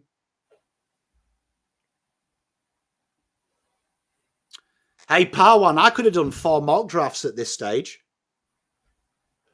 I know, right? It's just fodder at this point. But, I mean, yeah, we're expecting 2 bids if this all goes to plan. Yeah, and look, I think the first bid will be Dylan Patterson, just basing it off the Brisbane trade. Yep. But I'm trying to... You know what disappoints me? I don't like to be a complainer, but I really don't like the fact we dragged this out. So for those asking about the Carlton trade, North Melbourne get pick 11 and pick 54. Carlton get pick 25, 46, and a second round selection. Patterson. It is Patterson. What a player. So they will overpay by 319, getting some change back. So this is a great selection for them. And this is, look out for this guy. So as Jody says, first Indonesian footballer, which is interesting. But this guy here, modern day halfback flanker, this guy takes the game on. But what is really rare is, I believe he played halfback in league, and you can see it because his kicking style, he's got that beautiful up and under that he does. He gets some real nice hang time, but he's got a real flat kick as well, and it hits up targets. And he's got this little he's got that like dinky action. You know when you watch halfbacks in league and they have that like little quick foot, like it almost, they control the pace with how quick they get through the ball. Insane how he does it, but he takes the game on. He sees a gap and he breaks through it. Absolute phenomenal player. And I am shocked. I'm not picking on the Eagles here because you've got to do what you want to do. I would have actually said Patterson would have been someone I really want. So, but he's going to learn off Danny Rioli, Johnny Noble.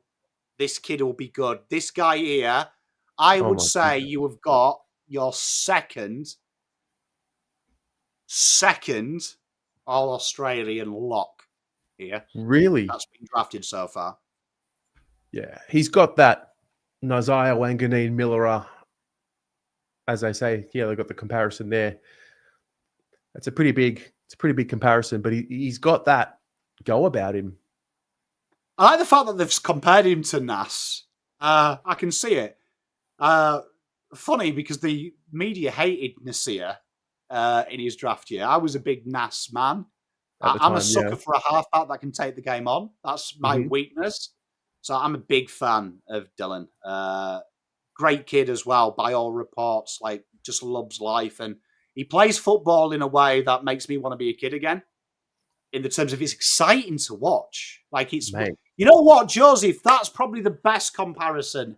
Yes, he is like Chris Yarren when he takes the game on. Oh yeah, A Yaz. One of my favourite players, Joseph, when I first came to this country was Yaz. Loved watching him play. Do you know? How's this? I've got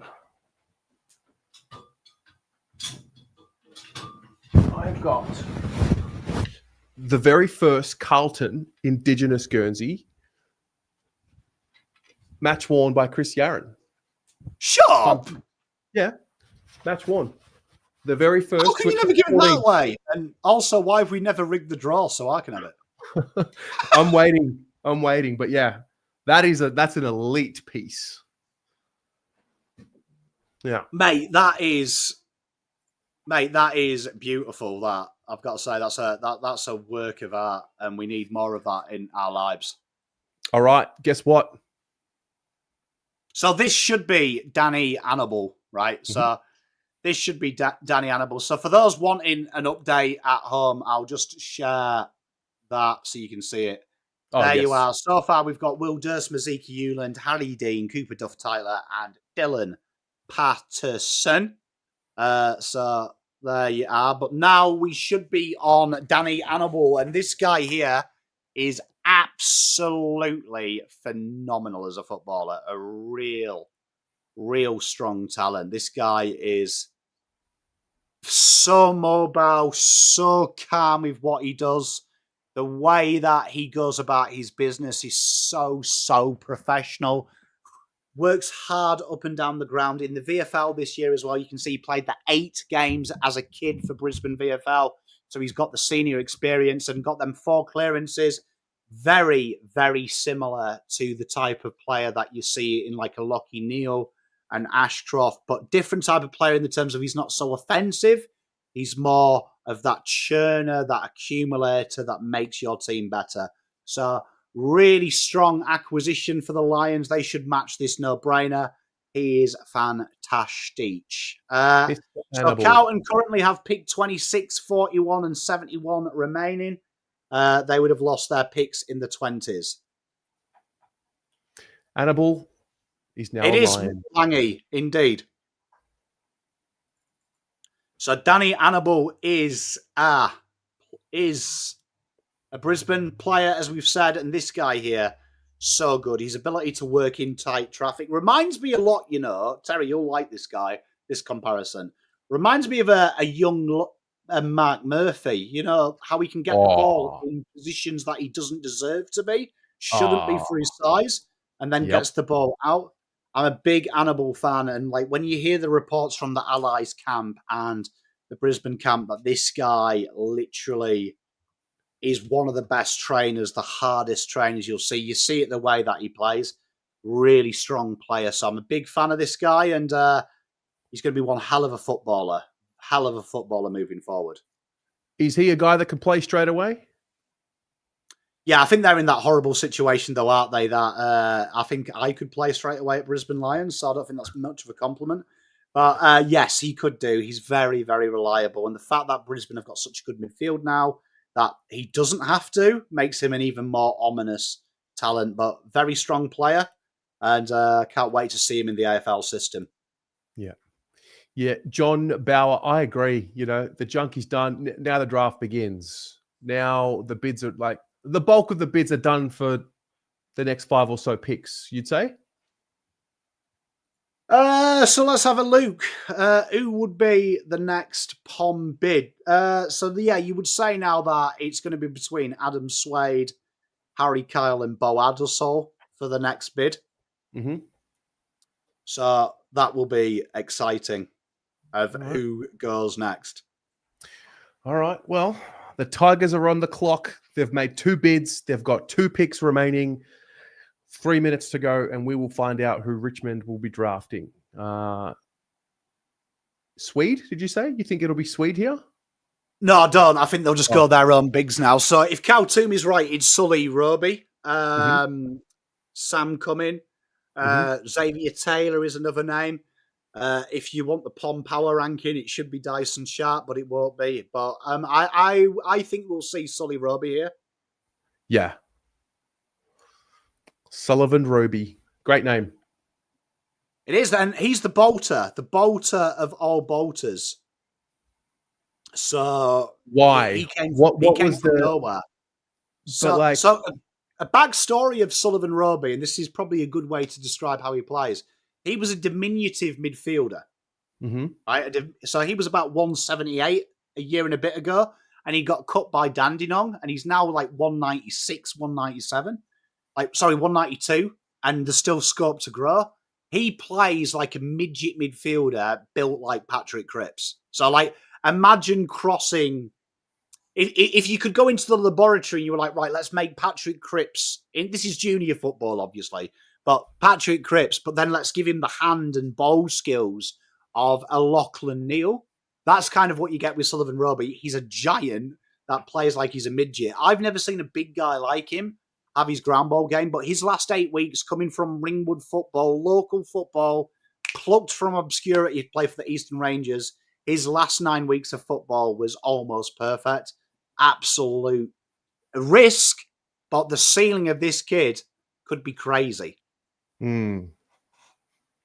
Wow.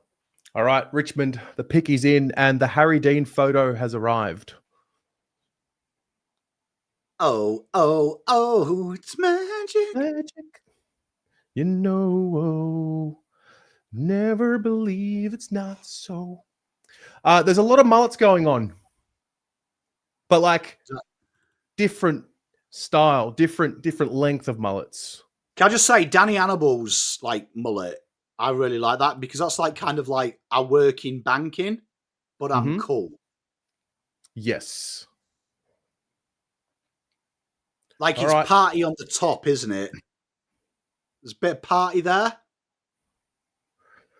All right. Well, I am multitasking over here right now. It's quite hard. You got to say, this is quite hard because I've got more screens open than Christ himself. I just want to get this photo out with young Harry Dean and his dad, Peter. Teresa, thank you for the $2. I agree. Like, genuinely, why do we take the full 5 fucking minutes? Yeah. All right. Okay, the pick is in, and Richmond have selected your man, Sam Cumming. So this guy here, anyone that can play the start of play Sandful and have 20 touches and kick 3 goals, kind of says the caliber of player you are, and that is the caliber of player this guy is. Absolutely super, super strong through the core. Imagine Christian Petrarca light is probably the best way to describe how he played this year. And if you look at Sam Cullen's numbers this year in Sandful alone, 4 games, 13 touches, 3 clearances, 2.5 score involvements, a goal a game. Absolute brilliant. So really strong. For those asking what Carlton have got left, they have 25, 39 and 70. If you do want to follow it along the AFL app, that's probably a good way to do it as well. The AFL app does have the live updated board. But Sam Cumming, yeah, terrific footballer. His work rate through the core is absolutely phenomenal. And I really like this for Richmond. LaFour, as we're calling him, Sammy Layla on the left, and Sammy Cumming on the right. This looks really good. Teresa, mine's looking pretty good so far. I've nailed all of the picks, I believe. And I released mine like 3 hours before Cow Toomey, so you could say Cow Toomey copied Pom. I guess the question will be, is it Cumming and Roby, Cumming and Greel? Yeah, it's going to be interesting what this next one is, isn't it? It's going to be really interesting where this is. I think it's Sullivan Roby. I think. I'd love to see it to be Xavier Taylor because I agree with Chris. I think that's good. But like I explained in my mock draft, I think going Roby Cumming, I think go aggressive. Go aggressive. Like, go aggressive. Well, that pretty much sets them up, their midfield now. Like, what else do Richmond need? They had a big haul last year. I mean, we haven't even seen Josh Smiley play yet. Yeah, so I mean, Smiley is the inside player, so Yeah. they've kind of got that covered. I think Roby and Cumming just adds that dynamicness to them. So they've got a bit of dynamism with these two players. Mm-hmm. And I think when I watch how Uze plays, I do think that they need a little bit more dynamic excitement in there. Mm-hmm. So I just think Roby, Cumming, then you've got Sam, then you've got Josh Smiley, who's going to be winning the ball. I'm really excited about them as that pairing. But Xavier Taylor makes sense as well if you want like a halfback that's going to turn the game. And I think long-term Xavier Taylor is going to be like kind of a Josh Weddle, Will Day type player who's going to play up the ground as well as a wing, be that real direct running pattern player. I think his future's in the midfield. That's the option you can go for. But I would like to see Roby here, to be honest. I really would like to see Roby here. A minute 36 left until we find out what it's going to be. Richmond supporters, well, I figure you probably will be on the Tiger Cast stream. But if you are a Richmond supporter watching, let us know. What are you hoping for here? I'm looking forward to when the double picks end and then it's just 1-for-1. Yeah, well, I mean, we are like literally. I mean, what's funny here is we've got what 5? Like everyone's taking the full 5 minutes, which I do find so bizarre to me. It's one of the ones that I've never understood in like the AFL of why that is, of why we take the full 5 minutes. But like you look at this so far, like Eagles have done pretty well. They've pissed everyone off. Gold Coast will be stoked. They expected it. But now we are actually at the proper stage of the AFL draft. We've got Richmond here now coming. Whoever they pick here is brilliant. You would imagine, though, that they're going to go Roby or Taylor. But it's going to be interesting. Into the maze. Oh, God. I had it on my screen. So the bids that were 21 and 23 were absolved. Carlton get 39 back as change, and they've got, 21? 25. There you are. Yeah. Miko Baggers, hello. I think for Fox Footy, they just want this top 10 in particular to go for as long as possible. Well, time left 0. Hold on. What's the point? What's the point of having a clock if when it runs out, there's no punishment? Well, it happened last year. Juddy's saying it's technical difficulties. They did it last year, if you remember. I think it was 6 minutes 20. And they claimed that like the button that they press that calls it in had fucked it up. Because the official rule is it's a pass of the pick. Okay. So, yeah, well done, chat. Yeah, technical glitch. That's what they said last year. I don't believe it because, like, literally, how hard is it? Like, you're telling me that they didn't know as pick 8 came on the board. Like, I would imagine I could have said, boys, what are we doing 7 and 8? And they would have said, oh, we're doing this. So, like, I'm pretty sure that the guy at the front row has, like, the list anyway. Interesting. All right. Conwire IT, I've just noticed that. Yeah, great advert. You've just fucked the draft up, boys. Cheers, lads. The pick is in. All right. No trades, no bids. Petra, I agree. I think it should be a total loss of all your draft picks. And such is life. All right. Have they gone Sam Grill? That looks like it is Mr. Grill.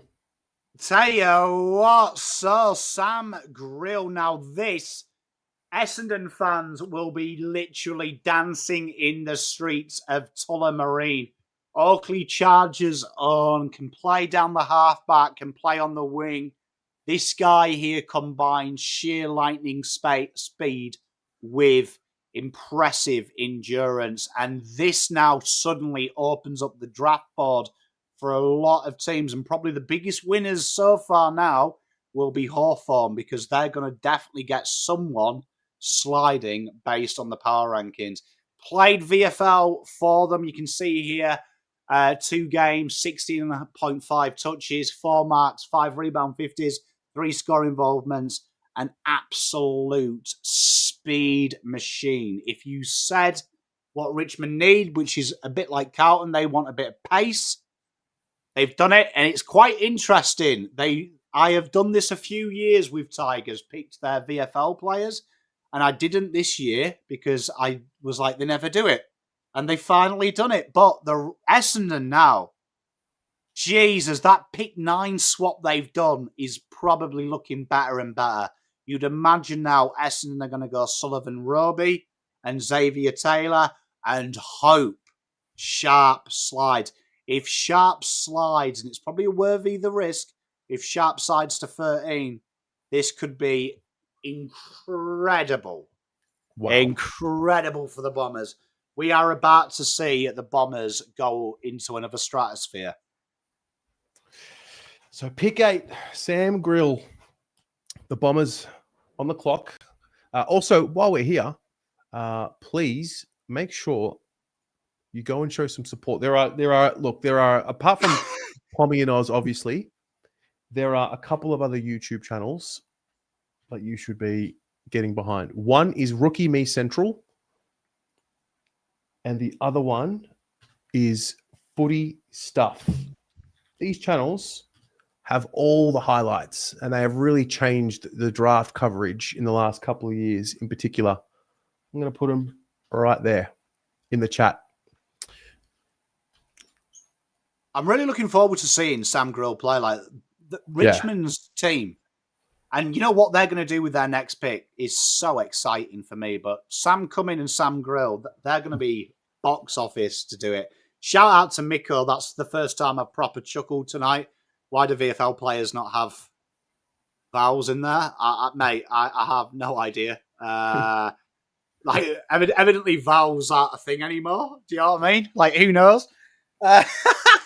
But this is interesting. Dyson Sharp, my boy. This is quite sad, this. Now, you'd imagine. I think there's a great argument. If I was Melbourne, I would be all over him. It's going to be interesting, though. But I would say I had Jacob Farrow going there. There is a great argument now if the rumours are true and Cam Nairn is who they're willing to break the world for. Do you go Dyson Sharp, Cam Nairn? I also think there's an argument that you go Jacob Farrow and Dyson Sharp and then risk that Cam Nairn goes, because the reports were Melbourne were heavily into him. I don't think anyone else would be. Wow. Well, this is exciting now. Essendon are the real winners, though, the first winners.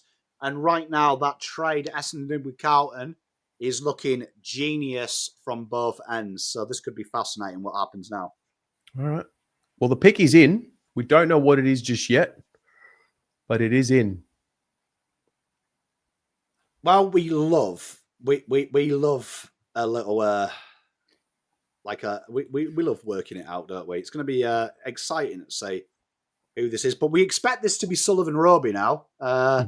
Shout out them. They must be dancing in the streets. And you know what I'm really pleased to see? Just been going along with my simulator all the way, and it's absolutely nailed. Yeah.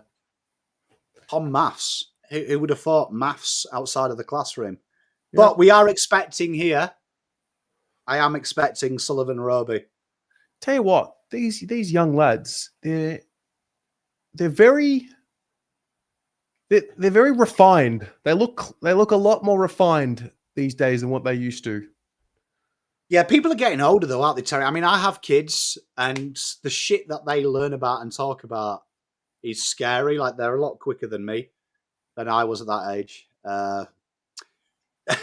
Tell you what, Juddy, utter woke nonsense. For people in my chat that don't get it, he's taking the piss. It's an EPL, a soccer meme. A football coach said it once, so it is. But Sullivan Roby is a bomber. Yep. He gets his wish. He said that he wanted to play at the club he was a fan of. Wow. The bolter goes to the Bombers, and Tullamarine will be rocking. Sullivan Roby combining sheer brute strength, ignorance, but impact per possession. And this is an absolute bolter from the blue. But Essendon now in pole position to do incredibly well in the first top 10 picks. They'll be stoked with Roby. Who do they pair now? Is it Xavier Taylor, which is the teammate of Sully Roby? I think it could be. Hawthorne chat saying Jacob Farrow. Right? Jacob Farrow, spot on. If they get Jacob Farrow, Hawthorne have just quietly won the draft. If Hawthorne get Jacob Farrow? Yeah.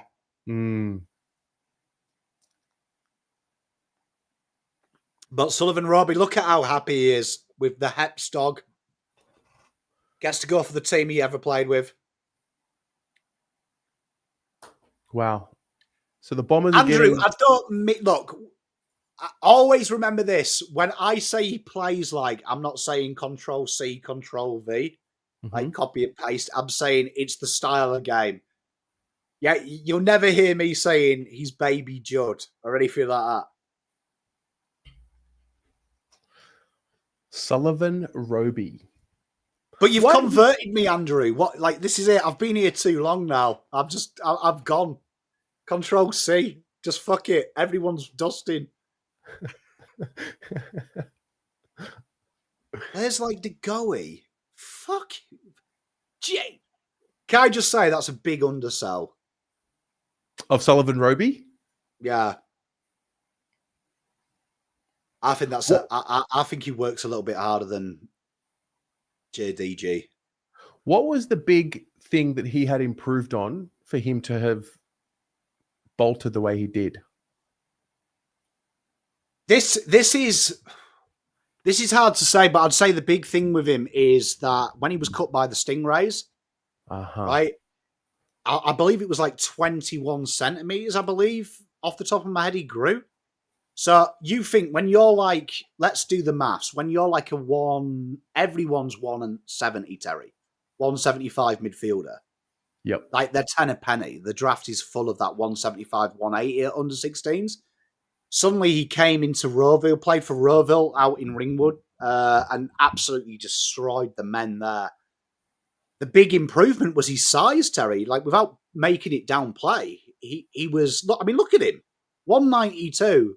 Yeah, he's... Like, he is pure Ringwood steak there, bro. I think this year will go down as it's the low taper. It's just the low, this little bit here. A lot of them have it. Mate, look, I have spent a lot of time in Ringwood. It's where Mrs. Pom hails from. It does. And God's country.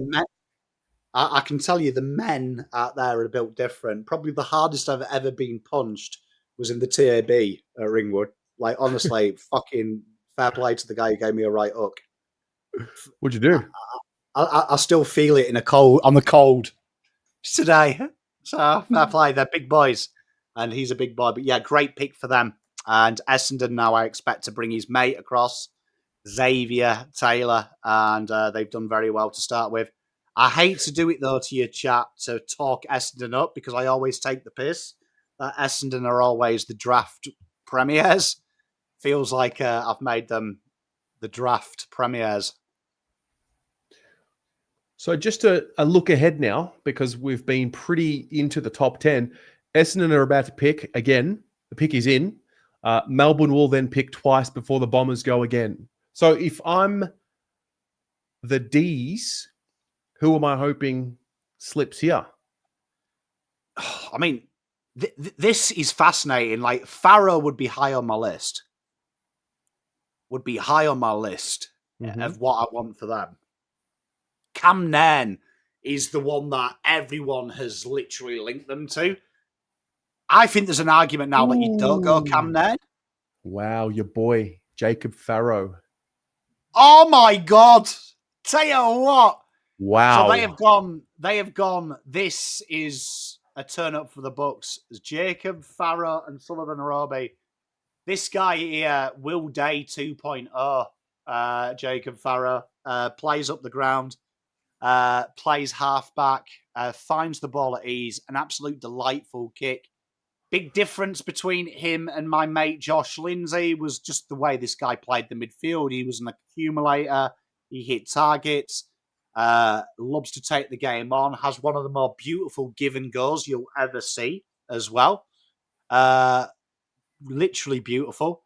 But this is a super acquisition for them. Essendon have surprised everyone. And Roby and Farrow, great combination. And now, if you're Melbourne, what players are there? Xavier Taylor, you probably wouldn't have dreamt would be there. You've also got Dyson Sharp as an option. You've got your boy Cammy Nairn. This is really, really, really beautiful to see. So Melbourne, they're probably going to be shocked that I don't think they would have thought these guys were here. So this could be huge. This is seemingly the first shock of the night. Yeah, well, I mean, I'd say Sam Grill is kind of a shock, but it's not a shock. Okay. Because they were in the VFL for ages. Yeah. Roby was probably a surprise. We thought he wouldn't get past Richmond. But then Jacob Farrow, they have definitely taken best target acquisition. So I've got to give Matt Rosa some credit here. My big criticism, if you've watched my content from Essendon's drafts, usually is the fact that these guys have usually just taken not what's best for them, but what's best in the consensus. Mm-hmm. Two great targets here. Jacob Farrow and Roby instantly makes them better. So now it's going to be intriguing because whatever Melbourne do, like if Dyson Sharp falls here to Essendon's next pick, they've absolutely knocked this out of the park. Do you think these picks from the Bombers, do you think that in their minds, in their draft room, they're thinking, well, we're going to have the merit scenario happening again at the end of next year. We may as well replace the midfield? Yeah, but you see, I mean, that's why I had them linked to Dyson Sharp, and it's also why I think Dyson Sharp's a great option for Melbourne. They've lost their extractor and their accumulator. Mm-hmm. So I think Dyson Sharp could become a very good Zach Merritt 2.0. What really impresses me about Essendon, though, is they've gone with players that if I looked at Essendon, they lack a little bit of chutzpah off halfback, a little bit of creativity in the midfield. They've got Archie Roberts. He can't do it all. Jacob Farrow would be a great compliment. And then Sullivan Roby is, when I look at their front half of the ground, I mean this with all due respect to Essendon, I'm at like a little bit of a meh. Like I look at it, I'm like, meh. Like they've got Kako, that's good. But they haven't got that like conduit between the midfield and the forward line. Sullivan Roby's a great thing. Now, Melbourne, they're in a massive rebuild. So, like this, I couldn't think Lammy out there in Melbourne. I couldn't think of a better draft board from Lammy's point of view. He's going to have Sharp there. He definitely won't have had Xavier Taylor there. Like, there is no chance in hell that was on his draft board. If he says that he was, he's a liar. Mm-hmm. There is so many options here, and it's going to be fascinating because there is a great argument. You go Dyson Sharp and you go Cammy Nairn. This would suit Melbourne's like philosophy in the terms of pairing two kids up together that have played both Central Districts boys. But Xavier Taylor is hard to ignore. Like, very hard to ignore as well. This is going to be fascinating what they do. LS, I thought they'd go Xavier Taylor. I thought when I saw Sullivan Roby get to Essendon, I was like, it was written in the stars when they got all three boys watching the women play last week. I was like, maybe that was the sign. All three of them were together watching it, and it was them telling us who they were picking. This is going to be interesting now, Melbourne here. Is it going to be Dyson Sharp and Cam Nairn? Or are they going to go Xavier Taylor and Cam Nairn? Or are they going to go Dyson Sharp? This is going to be fascinating here. Like, the pick is in. Go on, Melbourne. I'm rooting for Melbourne here.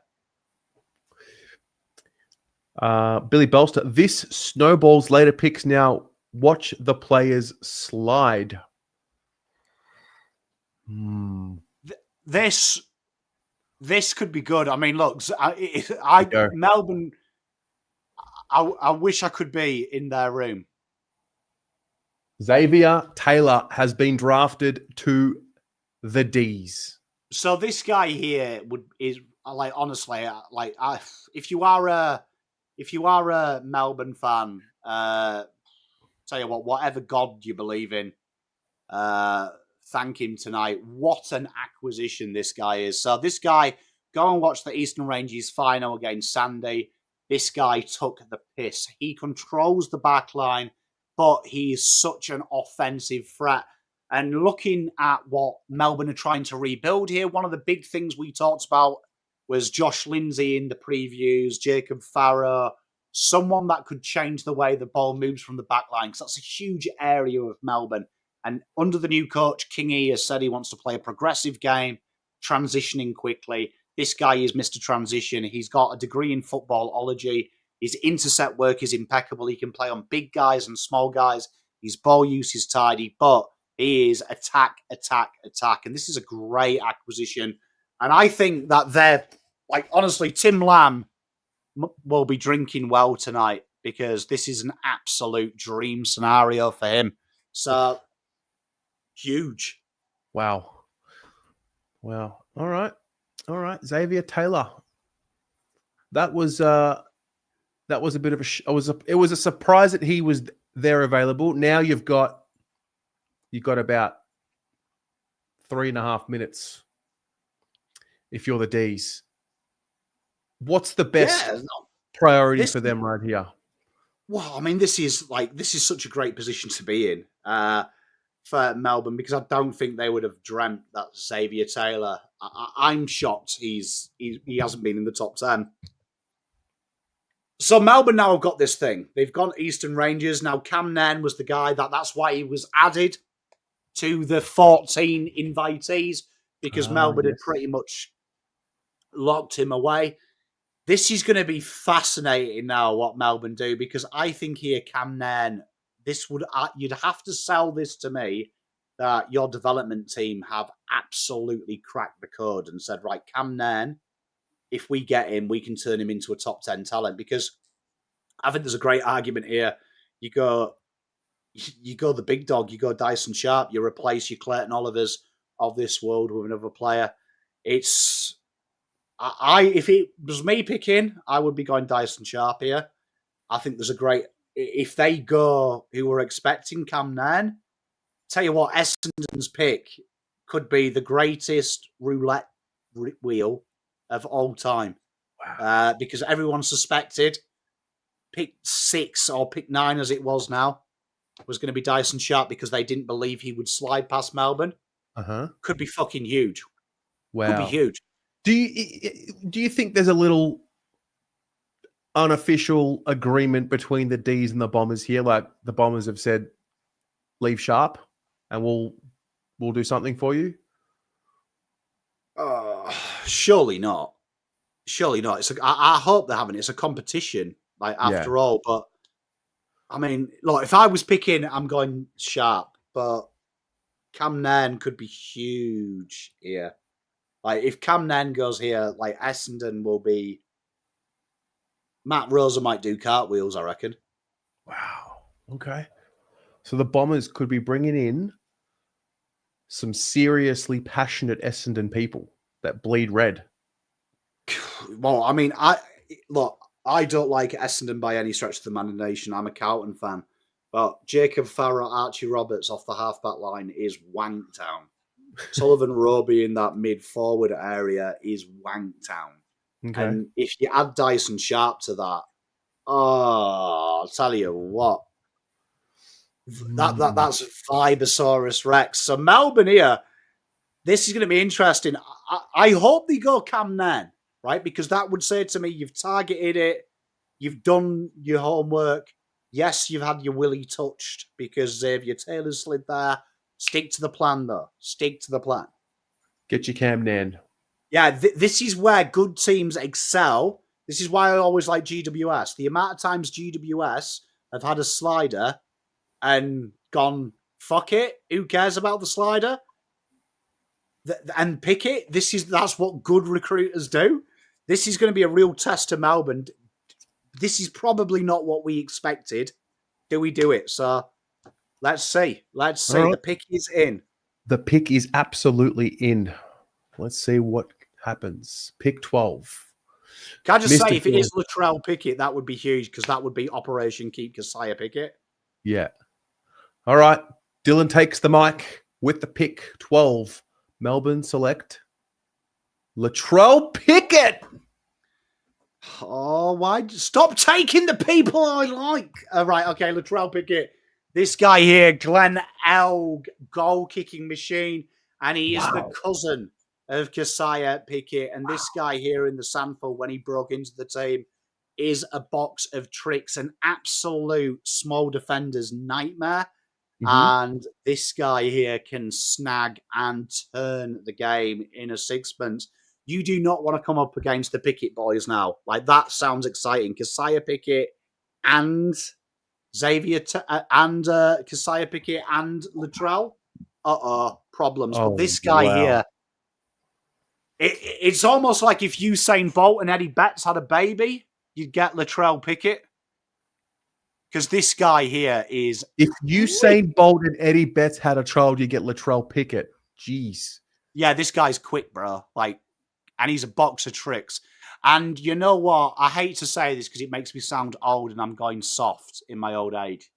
But he plays the game with a beaming smile on his face. And that is beautiful to see. Like, a beaming smile. It looks fun. Yeah, they are related. Keziah and Latrell, they're first cousins. See, that's why Pom had Operation Get Him to Fremantle to try and coerce Keziah home. Yep. This might be Operation Keep Keziah at Home. Okay. I would say over the last few picks, now it's started to have... Now it's a bit more unpredictable. This is actually playing out how we said. Because Tell you what. We said, yeah. There's two teams that are actually... What's that? Oh, that's cool. That's cool. Well done. I'll come and have a look at it when I finish. But yeah, so you look here, Essendon and Hawthorn, the two winners of this draft now. Hawthorn, there's probably two players that are going to be on the list that weren't on the list, right, at the start of this. But then Essendon will be looking at this and going, I can't believe we managed to take Sullivan Roby and Dyson Sharp got here. So this could be huge. Wow. All right. Essendon. They're going to get their guys. And then, I mean, North Melbourne. North Melbourne have now, I mean, they traded with Carlton. The pick will be 15. Who will they hope is left with their pick? Well, you know what's quite interesting? This is the pick that Carlton had. So a lot of people were linking Carlton to Pickett because we like small forwards. Yep. Players like that. You actually look at it, Dovison is there, but it would still probably be too early to take him. Right? Or it's right on it. It's probably the high end of his money. Now, the speculation at this stage was anyone from Doveston was Doveston because they thought pick 6 or pick 9 as it was going to be Dyson Sharp. Then everyone had Xavier Taylor. Then everyone had Lockie Doveston. You would say that there's probably 3 players there that are better than what they expected. So Dyson Sharp here is really, really where you would expect. Be interesting if they went Doveston there, because then suddenly Hawthorn are going to be like, how the hell? And I am actually terrified of what Dyson Sharp could do at Hawthorn, like working with the master in Sam Mitchell. So this could be crazy. This pick here could cause trades towards the end of the draft. Wow. Well, if it's worth anything, with about a minute 30 to go on the clock, the pick was in. So they haven't messed about. And that's what we like here. Yeah, just get on with it now. Just get your Dyson Sharp. They put the video up a week ago with Dyson Sharp saying that, he was a bomber man growing up. Just bring him home. Callum, Patterson or Pickett, who's quicker? I'd say Patterson's quicker because the way that he runs, he's running from a standing start, where Pickett is doing short bursts. So I'd say Patterson over running with the ball, but Pickett doesn't have to run with the ball. He has to run as the ball hits the ground. Dyson Sharp is the man. Bombers get him. And he's been my boy from early doors in the draft, Dyson Sharp. Indeed, the knock is the pace. And that's really fascinating to me because I think every midfield has a Dyson Sharp. The best way to describe Dyson is the black backdrop that makes stars seem a little bit brighter. And I think he's perfect for what Essendon want to build. They've got them players that they want to play off him. This guy here just wins the ball all day, finds it, does the basics well. And for me, the big knock in the AFL at the minute is, if someone just does their job but not sexily, we don't like him. Dyson Sharp is the hidden ingredient in every midfield. The way he thinks quicker than most people. A great, great acquisition for them. And if you're judging this on since they hit the professional system, it would be pick one all way. And what I love about Dyson, this time last year, people said he didn't do anything front of centre. He's gone over nearly 2 goals a game this year, like 1.5 goals a game. And this time last year, everyone was saying, he does fuck all forward of the ball. This guy does it. What you've just described there, yeah, George Stewart is definitely one there. That what you just described there was, in my mind, it was Jobe Watson. Not quick, but thought. He was a quick thinker. Yeah, I think that's that. Look, you think quicker than anyone else, and I agree. Ashley, I hate it when people think pace is everything. Mm-hmm. Build the pace around him. So that's fascinating for me. An absolute great acquisition from Essendon. Essendon so far A+. So over to Hawthorn now, and Hawthorn will be like, how's this happened? But so many. I mean, can you imagine? I don't think they'll do it, but can you imagine Doveston and the Wizard together? Like, fucking, I'll start watching Hawthorn games just for fun. Just for the vibes. Is that what the D's have done? They've put 2 electric small forward. I mean, to be fair, maybe Pickett's going to be more of a midfielder as we go further and further into the future. Unique R9R, take Greaves. That was the name that was put up a little while back. Was Greaves, wasn't he linked to Hawthorn? So he could have been an NGA, but the AFL changed the rules. So it was fantastic with that. You see, okay. I didn't like what Kaltoumi did, and he had him sliding outside the 30. I'm with you, Unique R9R, that I think he is absolutely fascinating. So I'm looking at Hawthorn's pick 20 and thinking they've traded up for a reason. Maybe they're not going to select him. This is fascinating here because there is so many players. Josh Lindsay, everyone's saying him in the chat.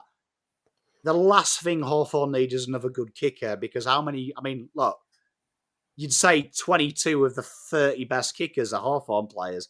So that made me sick. Ollie Greaves, could you imagine if they bring in Lockie Doveston as well? Them 2 forwards up top with Ginny. Oh, that's insane.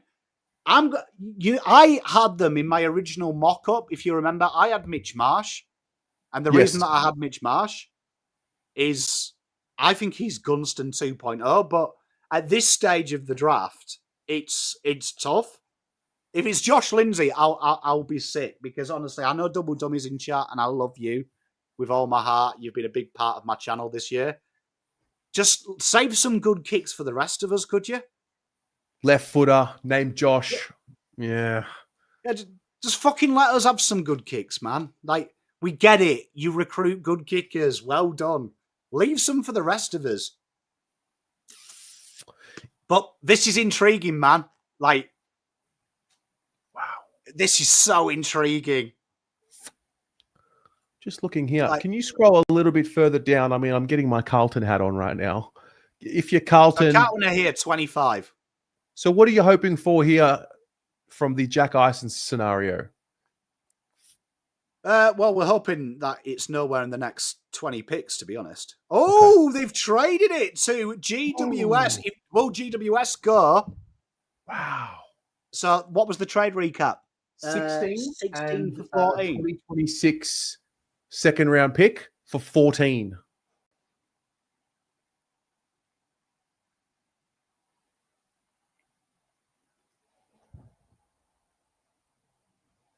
So, tell you what, this has got Doveston written all over it with GWS. Uh-huh. Oh, I'll tell you what. Wow. Double GWS. And the pick is in. All right. GWS. Can I just say, if they bid on Adam Swade and then go Lockie Doveston, they have the opportunity to do the old time. But let's see who they're doing. Okay. The pick Can you is. imagine if this Oh, is there's a Doverston? bid. There's a bid. Oh, they have. Who have they bid on? Don't know, but there is a bid So pending. have they done Swade into? Surely they haven't done Adam Swade. This could be Harry Kyle as well. Wow. Well, they look very happy with themselves in this room. Can I just say, I've got this on like level 1 volume, Yeah. but what the fuck is going on? They're chatting some bear shit from what I can hear. I'm lip reading. I'm not playing it with volume. Hey, Kane, though, how good is it? Right, Shane, how good is it? Hey, Shane, oh, mate, congratulations. Absolute great trio, mate. So let's do some logic here. This could be Harry Kyle. We do know that GWS aren't scared of pissing off their brothers over the road. Okay. Yep. Could be Adam Swade if they're going Lockie Doverston. There's definitely a target here. I would love it if it is Harry Kyle. Who is Swade It would tied make me to? laugh. The risk is, I reckon, if you bid on Adam Swade here, Yeah. they say have him. Who's Swade tied to? Essendon. Okay. Pick. Oh, it's Harry Kyle. Harry Quality Kyle. shithousery from GWS. I am so proud of GWS. Like, bid on your Archtown rivals. Make them pay. Harry Kyle. So, Harry Kyle, very, very accomplished little footballer, this guy. Can play midfield, can play halfback. For those watching, that will cost them 26 and 27, so not too much of an overpay for them. But Harry Kyle this year, been in and out of health, but this guy could have gone way higher. They did the old dodgy of trying to keep him hidden, but it didn't quite work. His combine, he had absolute obscene numbers. His vertical jump is another level, 188, so he can play like big size and the small size. I see his future, though, with the way that he kicks, his elite ball use. I could see him being a winger long term. You know, like the Blakey mode of how they built him into it. And there is a lot of Blakey about him, I think. The way that he moves, the way that he takes the ball at the highest point, and he goes hard. This could be huge. The Swans are the ones that matched with their points, and Harry Kyle is now at the Swans. The Giants are back on the clock, and the pick is in. So GWS here could go Josh Lindsay, similar type of player in the terms of it's a halfback. So, or GWS have just been complete dickheads and they go like wherever they want. But this could be interesting, right? Doverston makes a bell. You've got halfbacks in there. You've got players like Lindsay. You've got Oscar Taylor. You've got players of that ilk. Oscar Taylor. Oscar Taylor is a giant. So Oscar Taylor, there he is. I'll tell you what, I've sorted this out pretty well that I can just scroll through. This guy here uses the ball incredibly well and probably one of the more underrated Eastern Rangers players this year in the terms of he was incredibly, incredibly consistent, but no one gave him any respect for what he did. Works really hard ahead of the ball as well, loves to link up play, can play that lockdown role, can attack the game as well. Really well-rounded player and the kind of annoying player in the terms of, I think this is the typical draft from GWS. They just seem to bring in these players for fun. So, and make them into superstars. So it is kind of disgusting as a POM. As a POM who loves the draft, that GWS have just managed to get a player that they can turn him into. So this is going to be interesting. Now North, I really hope North go at all here. Like I'll give them Josh Lindsay. I agree with you there. I think you could go Josh Lindsay, but I really think here, let's not get a midfielder North. Josh Lindsay, he could be that horrible role that we always see that, that I think Clarko's missing. But please go at all. Please. Well, Josh Lindsay just continues to slide.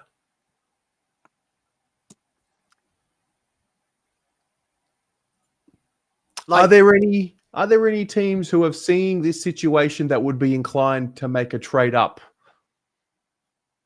Or is it too early? It's interesting. Well, I mean, it's interesting because I know the chat's saying Lockie Doverston, but I don't look at small forward as a huge issue at North Melbourne. Like, I really don't. And this is like my gripe with North. The Harley Barker mock draft I really liked because I was like, take a punt if you get pick 16 right. This is intriguing because I do think Hawthorn might be in that really good situation here where I think there's still people on the board that Hawthorn could maybe maximise this. Wow. Oh, look at him. He's a happy lad. He's a very happy lad. Yeah, look at he's stoked, mate. Man, I'm telling you, it's the year of the low. It's the taper here, just on the side. They grow the low out taper. Yeah, they grow out their hair, and they're just the low taper here. You know what, Unique R9? I agree. I couldn't agree more with you. Like, genuinely, this draft needs a bit of respect, and this makes it really, really hard. This makes it really hard for him. So Carlton, for those asking, they're what, 26? Yes, so the pick gets pushed out. And is there potentially? Oh no, there's no one to bid match on. No, it will be 26 now. Yeah, for Carlton, we just don't want to see Jack Ison's name called in the next 10 picks. Yeah, or do you think Carlton draft him at pick? 26? Well, I mean, if Carlton can have that pick 26, that trade looks better and better, and there'll be quite a few people out there in the social media might have to apologise, but they probably won't. But this is going to be interesting.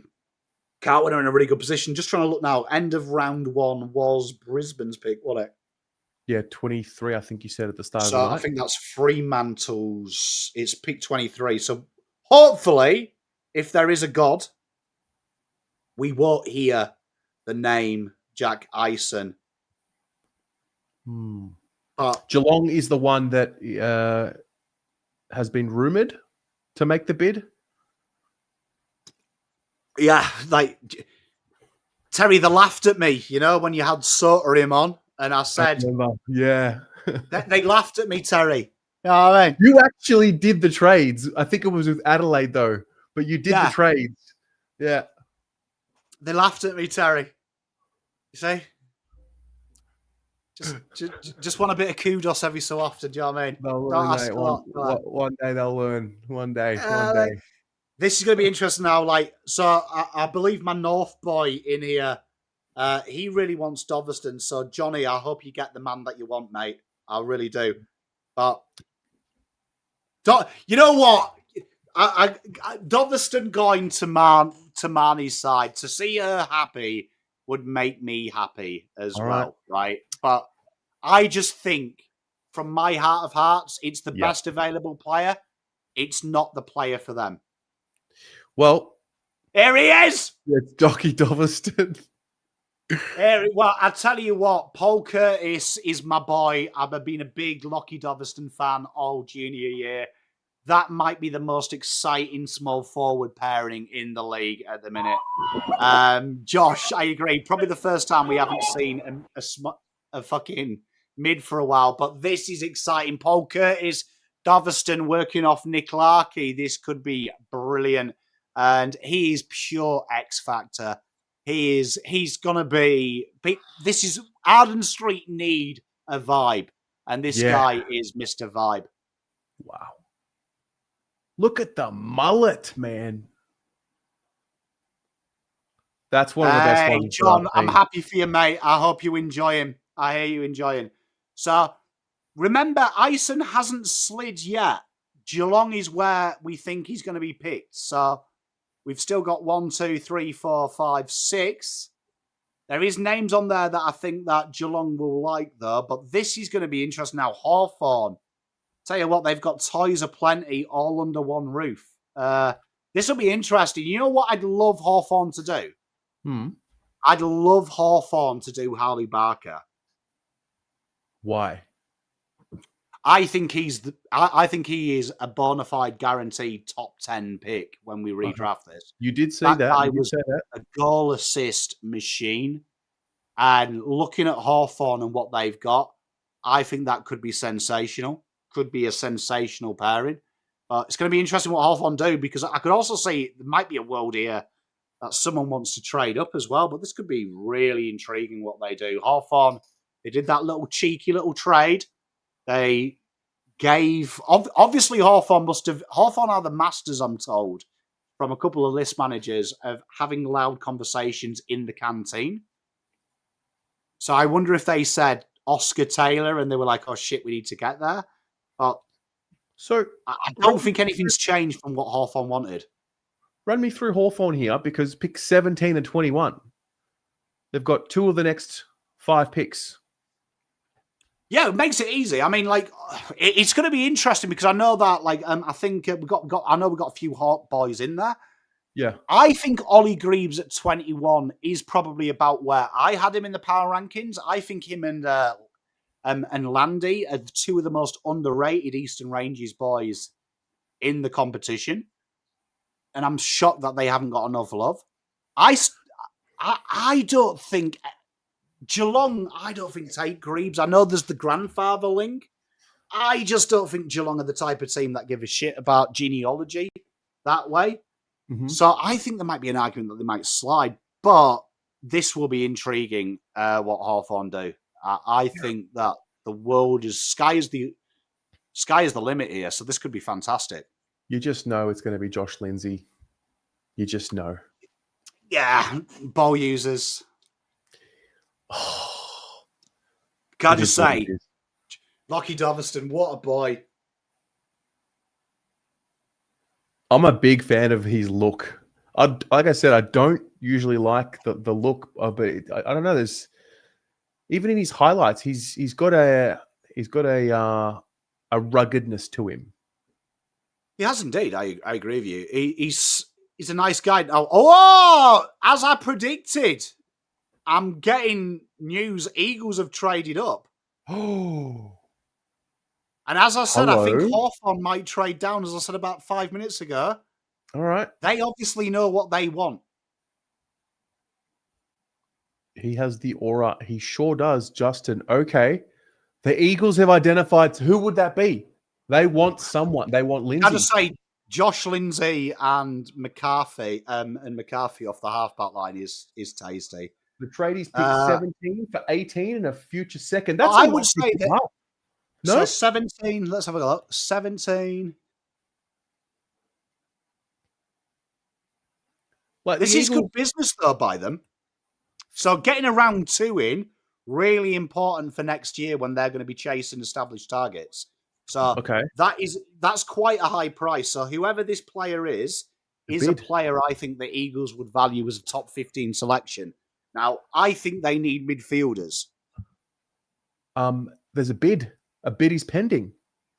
Is it Bo Adensol? I don't know. Wow. Why would they trade up to bid? Can I just say I am liking that people are doing it, Terry?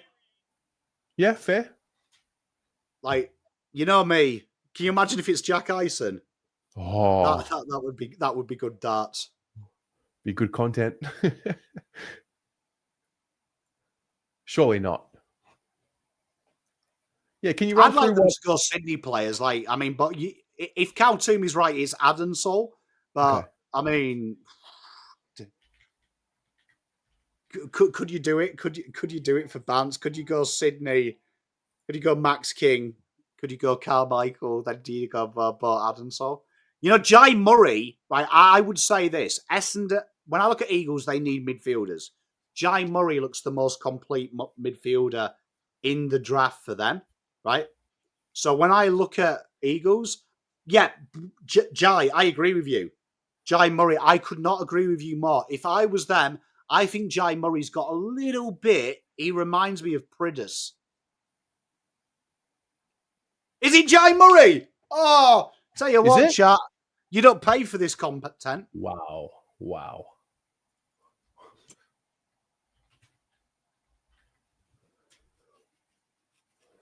Jai Murray. So I'm a big Jai Murray boy. I think he's incredibly underrated, is Jai Murray. He is just Mr. Consistency. Played down the back, moved to the midfield this year. Real volume type player, gets really in there. He's got real good spatial awareness as well. Like he can just dance through trouble like you haven't done. It's a no-brainer for Gold Coast to match. And this now explains why Gold Coast went ham on picks early. To bring them in, because obviously they'd caught wind of the old everyone's going to be a dickhead to us. Mm-hmm. And you know what? If they went Bo Adensol here, absolute quality if they do. So obviously that just pushes everyone's picks down another spot. So they haven't bid this time. No, there's a pick straight away. You know what? Can teams do it? Can teams start being dickheads and just double bid? That's what I was going to say. There's a little bit of shithousery going on. It's good. Philly. If Hawks don't take Lindsay, I'll lose my mind. So, I mean, this is going to be interesting. Mine's saying pick is in. If it's Bo Adensol, though, I'll laugh. I see a bid pending. Wow. The Eagles are drafting like a real football club. So Bo Adensol, if this is Bill Adensol, we'll go with it's Bo Adensol. But Bo Adensol is another player that I think would be a very good link. So yeah. I really like this from Cal Toomey because I'm looking at what they need, what Eagles need, and they need experience, ideally. They need someone that can have really good run and carry, someone that can link up play, and like a midfielder like that, a midfielder like that who works hard both ways. Mm-hmm. I really like the fact that you go to academies. Academy players are better than what you think because they've been in the system for a long time. So I'm proud, one, they've double bid, but two, this is going to be interesting because just looking at the maths here, right, this would put them into a 156 deficit should they match it, right? Now, I agree with Cal Toomey that I don't think they match it. And the reason that I say that is when you look at what they've got left in the terms of players, I think they've got a lot of this. They've got a lot of these players. I think they might look at players like Colby Coulson, who's a similar, less value player than Bo Adensol, but I think that they would rather have... They've got quite a few senior spots to match. I think they might say, you know what? Let's not match this. Let's take our picks in. We've got a few left. We've got 40 and 44. We can probably get a couple of sliders here. Okay. Well, the bid is pending.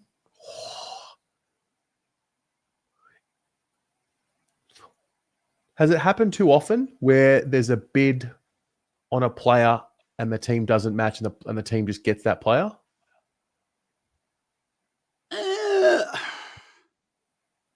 Look, the last one I can remember that comes off the top of my head is Irvin Mosquito. Yep. And a list manager told me the greatest story ever. And that was that evidently Hawthorne had told them that they knew Dodoro used to listen on conversations. So they fabricated a story over coffee saying, oh, you know what, I don't think we could do it if this happens, if the bid comes in the next 5 picks. So they did it so it wasn't expecting it to be matched and another player slide. But it turned out they didn't rate Irvin Mosquito and Dodoro. And that's why if you watch it, Dodoro's like, fuck! Like, he looks pissed he's got the player. So that's it. Andrew last year, great call. Dunkley, good call. Josh Dunkley. Okay. All right. The bid is pending. So if they match this, they would be in what's called deficit. So I think they're either looking for a trade or they're probably going to just pass this up. And if they end up taking this, let's say they match, would that be the end of Gold Coast evening? So if they match, no, because the 0 points, the weird thing with the AFL is they still keep it. Okay, gotcha. So you can be in a deficit and then have picks later. But they have to have 0 points value, yes. Gotcha. Yep. Wow. All right. All right. The last pick, Jai and Sheridan, it will be Fremantle's pick 24 because that was traded with Brisbane. Oh, I didn't realize that this is what Ben Waterworth looked like. There you go.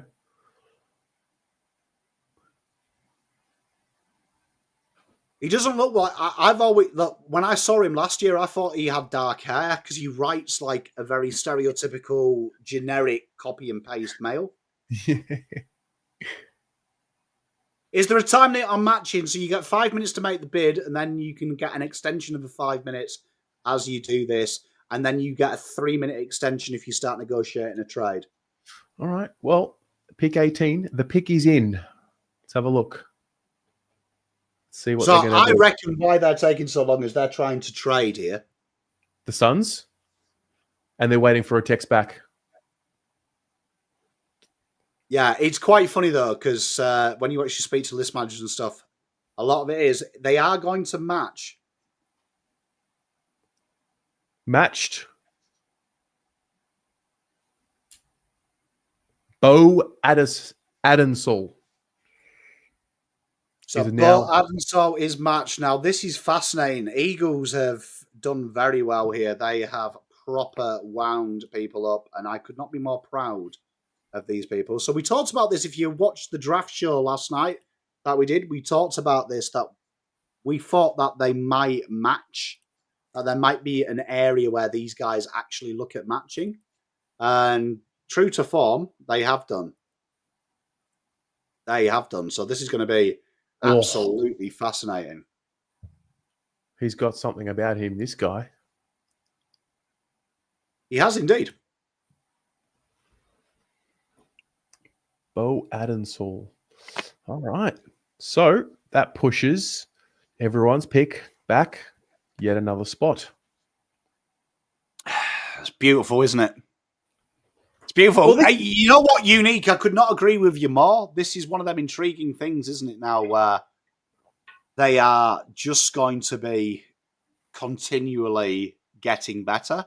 Mm-hmm. So, and you'd imagine now that you've got to remember the rules of the AFL draft. You're not 10% anymore. You're minus 84. We're in that territory. You'd imagine now that the next bid is just going to be the next dead pick. So this is going to be fascinating for these teams.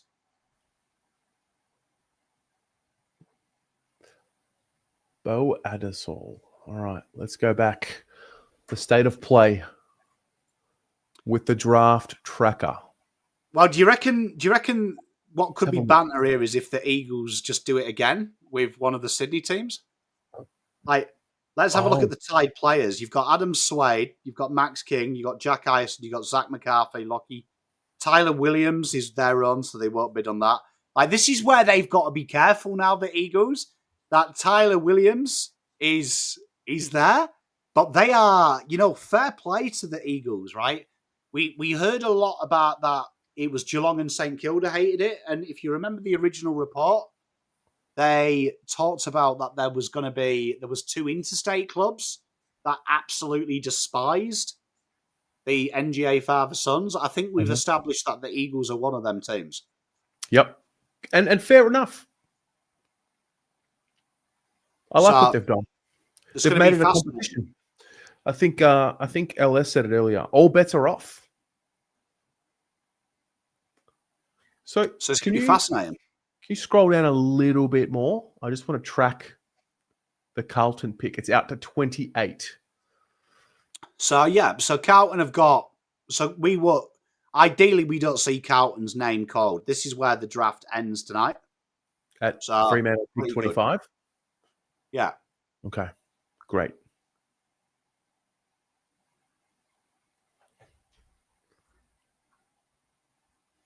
So if Carlton, people are asking, let's just say they did it now. So the bid match here, Jack Ison, they'd lose 28 and 38, and then they'd get 51 back in change, which would jump back up. Right. Which player that is left on the board do you think we're getting into the alarming territory of how is he still out there? Well, we're only at pick 19, so I mean, like Cal Toomey had what? Lindsay way down. Mhm. I mean, Aidan Sherbert's probably one that I look at because, like, no one wants to admit this, but like literally all year, people have had Sherbert in the top 15. Mhm. And then they've suddenly just ditched him at the last month. So I would actually say Sherbert for me is a surprise, considering he's consistently been in the top 15. I'd say Mitch Marsh has been incredibly disrespected since his national championships, and the fact that he had a really strong sample junior season as well. I think Ollie Greaves and is incredibly disrespected, all because of his last couple of weeks. But the fact that that guy has pretty much won the games on his own back for them, is intriguing to me. So Josh Lindsay, I had him really high there, which is really weird. That's All right. just the AFL don't like him. Let's have a look. The pick is in. The chat is saying that Josh Lindsay has been drafted. Let's see. Absolute West brilliant selection. Eagles there. They've got the Wow. main man next to him in Wow. Tom McCarthy, and then they've also got the fact that they've got now Josh Lindsay. That's a fearsome backline. The glory days are coming back. The glory days are coming back to them. So in the terms of they are going to have great backline drivers there. So really strong for the Eagles there. They'll be really chuffed with that. That takes what? Will Dersma, Cooper Duff-Tytler, and Josh Lindsay. They're going to be really chuffed so far with theirs, and probably going to get a couple of other good pickups as well. So they'll probably have a rod on their own back though now. I think there'll be a few sides ruffled that they've bid. So I would expect a Tyler Williams bid to come at some point. I'd imagine Okay. Fremantle might do the honours their last pick of the draft for that one. Yep. Josh Lindsay, the left-footed stud. He's been absolutely sensational, and you know what? A leader as well, which not many people talk about. He's a captain. So this is going to be an absolute fascinating end to day one of the draft, to be honest. Correct me if I'm wrong. It was him, Dean, and someone else that were co-captains of, was it the academy team?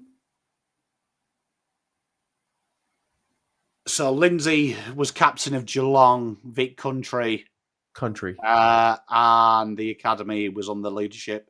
So Okay, maybe it was him co-captain with Dean, yeah, Country.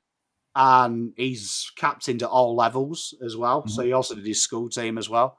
So he's fantastic with this. You know what? Do you want to know a niche little stat for him as well? Absolutely. He actually bought, one of them, what are they, them oxygen tent boots? The Normatec boots? Yeah. Yeah. Like he did like odd jobs and saved up money to spend like a couple of grand on them. So like he's like, that's how much he takes his rehab and his rehabilitation seriously. Have you ever used the Normatec boots? I mean, unfortunately, Terry, just doing draft content, I don't need to do rest and recovery. So you're a bit fucking overkill. Yeah. Can confirm they are good. They're good fun. Yeah, well, they are. So yeah, that's a little interesting fact. His mum gave that away a couple of months ago, that he actually like saved up his own pocket money as well. It wasn't like family made. He like did that off his own back. So fair play to him. You can't fall off, can you? Mate, I'm telling you, man. I think the cheapest I've seen those boots is like $750. I mean, yeah, they're serious things. Yeah, mate. You've got to it's one of them things, isn't it?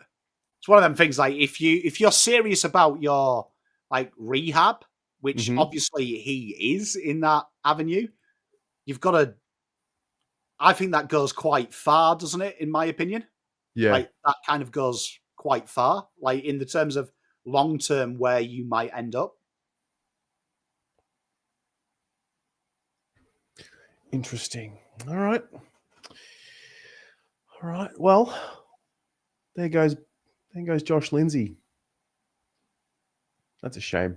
I was hoping to ride the Josh Lindsay train a little bit more. Spot on. Well, there it is. Hawthorn though now. Shit. Yeah. Pretty impressive, isn't it, for a kid? Yeah. But I mean, that's the secret sauce right there, doing the extras. Mate, spot on. It's one of them things, isn't it? So going to be really fascinating what happens like from the draft now. Are the Hawks a chance to get out of this draft? Or do you think they'll take both picks? I mean, it's interesting here. Hawthorn are in such a good area. Yeah, I think they do take them. I think they've worked this pretty well to see where the draft lies. So let's see what happens with them. But hopefully they go hard. Lek Dog, a.k.a. Alexi Does, is in the chat. Adelaide offered its first-round pick this year and next year to Essendon for pick 13 when the Bombers took Dyson Sharp, with a bit going back the other way.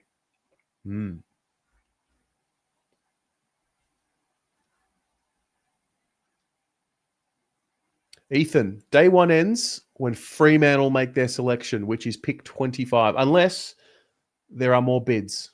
Spot on, yeah. So, I mean, at this stage, we've potentially got a couple. And we got potentially a couple of bids swayed. Right. Pick 20, the Hawks. They've made the pick is in for Hawthorn with pick 20. We think this is Nan. Tell you what, they've taken the guy that was invited on the first night, the last man standing as well, I think, on the first night invitees as well. Mm-hmm. Everyone thought he was going to go to Melbourne. This is a very, very Hawthorn type selection. Can play mid, more of a half forward. Plays a lot bigger than he is, 188. We talked about Gunston 2.0. This guy learning off Gunston could be an absolute real delight as well. So really excited about where this guy goes to and ends up. We were at the start when Melbourne didn't select him.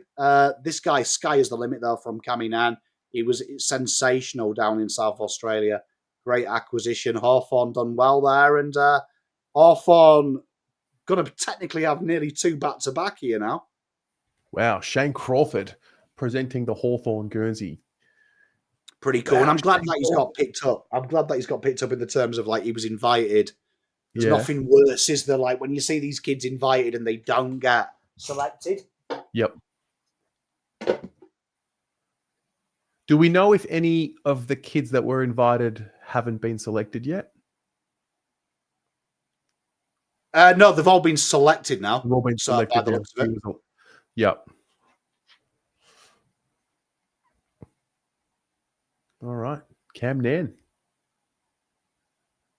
Which basically says to the AFL, doesn't it, that they've done the right thing by delaying the announcements? Yep. Because the AFL would be like, oh, we did it.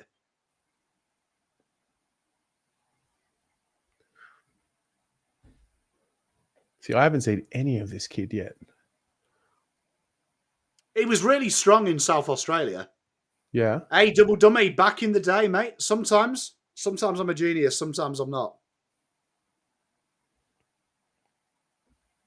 All right. So the doggies, this is going to be interesting. Yes. A lot of people have looked here, all different comparisons. Thread gold, as you're saying in chat, was huge. You would say key forwards they've got a lot of, so it's probably not going to be a key forward. It'll be interesting here if they go someone like Harley Barker, because you would say that these guys could rest these players. You'd say doggies don't really need someone to play tomorrow. Noah Hibbins-Hargraves, you guys are asking for. Yeah, that could be a great selection as well. But Blake Threadgold, this could be... You'd imagine Threadgold, looking at who's on there, I reckon Fremantle would have a sniff, so I think doggies have got to make that choice ASAP. Yeah. They got 2 minutes. They've got 2 minutes to put their pick in. Always tough. We are anticipating 5 more picks, ladies and gents, in case you're wondering, unless there is a bid. Yeah, it's going to be interesting, isn't it? Because this is what they've got. They've got literally to do. They've just literally got to do their next. Like you've got what Adelaide, Dogs, Hawthorn, Geelong, then Fremantle. End of that. I'd imagine we're going to get an Adam Swade bid, maybe. Like, let's have a look. Club tie players, best ranked players. You've got Adam Swade, Max King, Jack Eisen. So all them three potentially could be bid on. Okay. There will be a bid on one of the Swans boys, says Double Dummy. Yeah, I think we're going to see a bid. So, I mean, look, you're probably going to get a few pushed out.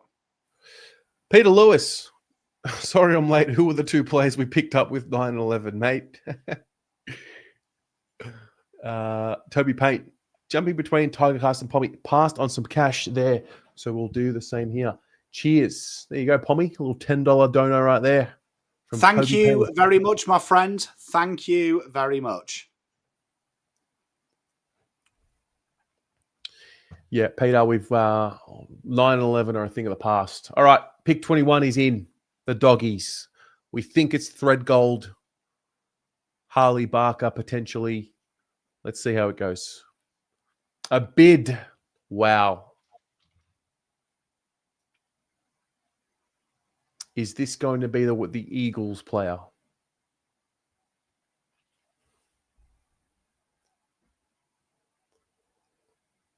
We will see. So this here could either be us, Sydney, or Essendon. Is it Jack Eisen?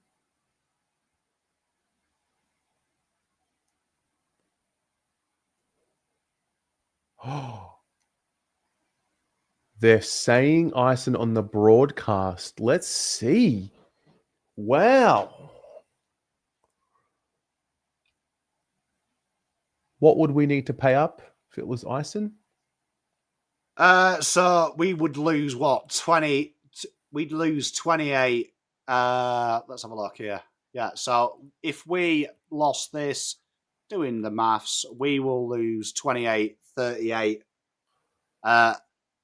Yeah, that'll be not great.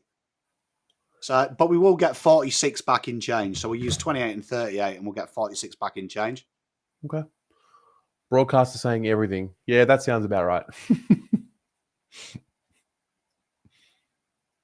AFL are saying it's Carmichael. All right. I think it would make more sense with what they're looking for. KO saying Carmichael. Kylie, thank you very much for the $3. We love you too. All right. Funny buggers going on indeed, Gavin. Let's see who it's going to be.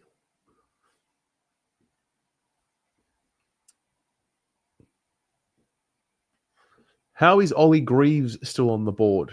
Is that the best available? Yeah, I mean, it's in look, Sherbert, Greaves, Marsh, Noah Hibbins-Hargraves were all quite hot on Harley Barker. I mean, this is a fascinating one in the terms of that Ollie Greaves is another player that people have said is too slow. And always look at Harvey Langford last year. People said he wasn't a pick one because he was slow. You'd argue he was one of the better players this year. All right. You know what? I can't believe it takes them so long in this. Just get it done. Come on. It's Max Sydney on the phone. Sydney is tied to Max King? No.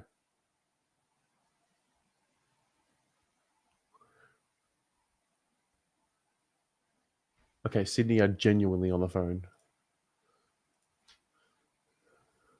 Yeah, pay up.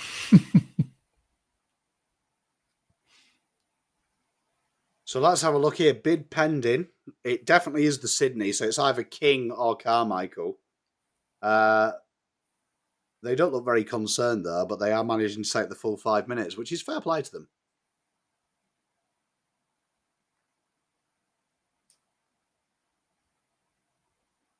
Fox says Max King. That makes sense. No money, no honey, Swannies. See, we have Max King rated higher than Lachlan Carmichael, so that would make sense. I'm a big fan of them.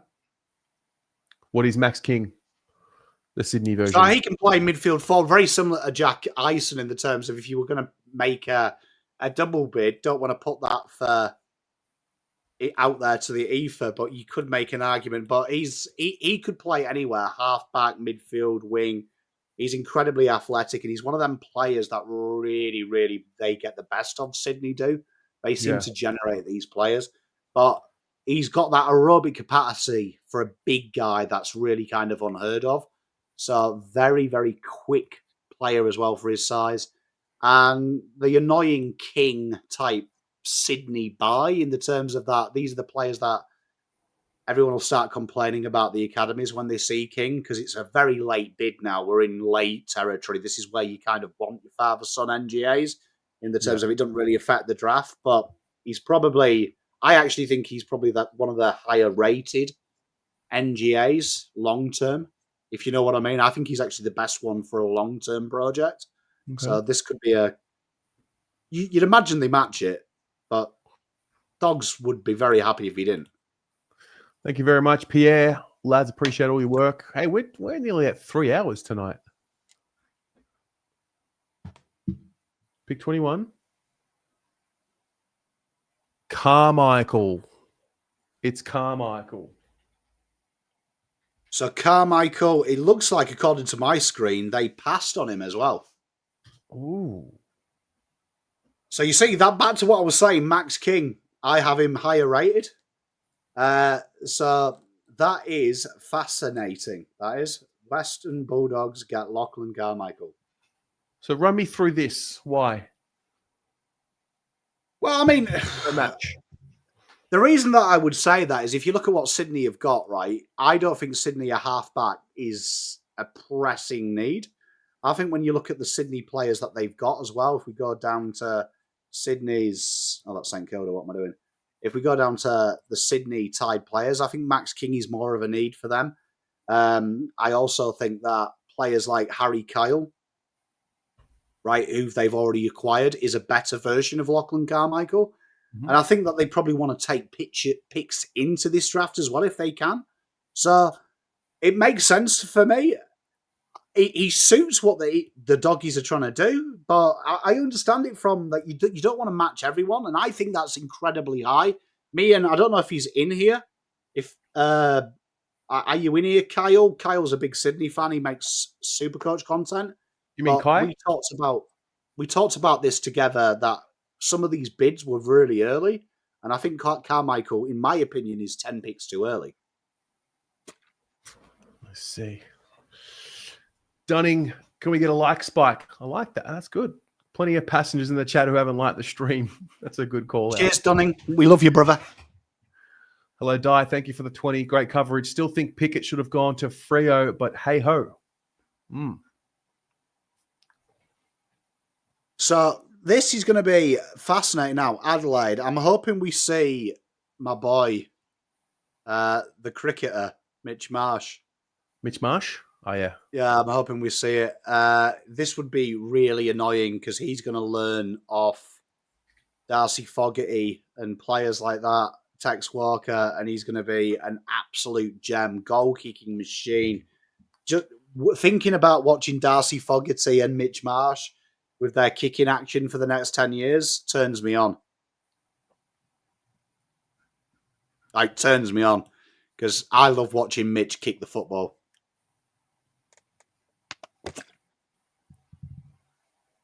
Oof. Just got a little thing here I'll share with the Carlton fans in the chat that want to see. A little bit of, wow, Harry Dean with Coach Voss right there. Gee, he's got some pipes on him, Harry. Hey, I was going to say, decent fucking biceps on him, isn't he? Look at the men. We're talking men. Not the boys, the lads. Oh, Kai is in. Good day, mate. Yeah, I agree. I'm a big King boy. So this is going to be exciting, this now, because you are nearly at You're nearly at the Geelong bid. How many more we got left? We've got Adelaide, Hawthorn, and Geelong. Okay. Yeah, you'd imagine now that max you've got 3 NGA bids. I think there's an argument that you bid on Swade, King, Tyler Williams, or Ison. So 4 if you include Carlton. Okay. All right. The pick is in. Adelaide aren't dogs, so they won't do it. Hey, Marshy! Like Welcome it's to Mr. the Marsh. Football Club. I tell you what, so people asked at the start, who's my boy? Mitch was a long-time boy of Uncle Pom. Absolutely sensational in the national champs. Everything he touched turned to goal. As a beautiful kicking action. So repeatable. But one thing that's amazing about Mitch is his ability to bring other players into the game as well. He's not selfish in the terms of he just sits there and kicks and tries to think about his own game. He also looks to bring other people in. So this is an absolute great acquisition for Adelaide. I think that the 3-way potentially of Fogarty, Mitch Marsh, and Riley Thilthorpe moving forward next year, when you'd imagine Tex retires this year coming up, that's really exciting for the Crom. Really good. Really good. You know what? I agree with you, chat. Wouldn't it be amazing if they bid? If I had Hawthorn bidding on Adam Swade as well. So I think it could be quality for the banter. Hawthorn, you mentioned when Hawthorn's pick was at 21 that could have been the sweet spot for Greaves. Now that it's at 23, is that a point where you say you have to do it? Yeah, I don't see why not. I think this is it. I mean, I definitely have the bid on Essendon. Mm-hmm. Like, I think here, this is where you can have a bit of banter. Like, I think for the... Now, I'm not meaning this nasty to be horrible to Essendon fans, but I think for, like, you know, the story, Terry, of Essendon trying to dick them to get merit and now just doing this on Adam Swade would be just quality bants, wouldn't it? I see. Let's get the tool up. What would Essendon need to do to match that bid if that was the case? So Essendon would go into deficit. So Essendon would, keep pick 36, but they would go into deficit 569 points. 569 points. That's significant. It is, yeah, and we're still in the first round. So I'd imagine you'll see Essendon trade for some picks if the match is in. Yep. Okay. Michael, wow, $50. Thanks, Malakas. I've been watching for a while, but never chat or join in. Might get involved a bit more this season, mate. You are welcome, mate. We love you. More than welcome to join in. Thank you very much. Swede barracks for the Hawks, but we want the Hawks to bid on him, so the Bombers have to match the bid and go into deficit. So, I mean, look, well, no. Like, if we go Geelong, if we get past Geelong, mm-hmm. I mean, I think there's a risk, though, right? And I'll say this, and I agree with John here. I think there's a risk if you bid on Swade, and they have been quite open about it, that they will pass. I just think for the storyline, it would be hilarious. Like, me personally, if I'm Hawthorn, probably wouldn't do it. But I do... I would appreciate the culture of how funny it would be. All right. Well, the Hawks have about 90 seconds. Well, the pick is in. They have not messed around. Who's your tip? Is this Greaves? Maybe. Okay. I'd like to see them go Nowens, Hibbins, Hargraves, or Harley Barker, but I think they might go Graves. All right. Mitchell Marsh is the first player in a while that hasn't got the low fade, the taper. He speaks really well, and I do love the fact that whoever his mate is behind him is trying to put him off, and it's put him off twice. Like, absolute quality scenes. I'd be doing the same as well. Like, if my mate was drafted, I'd be like calling him names under my breath. Kyle Bullen. Cheers, Kyle. Is that Canadian? CA?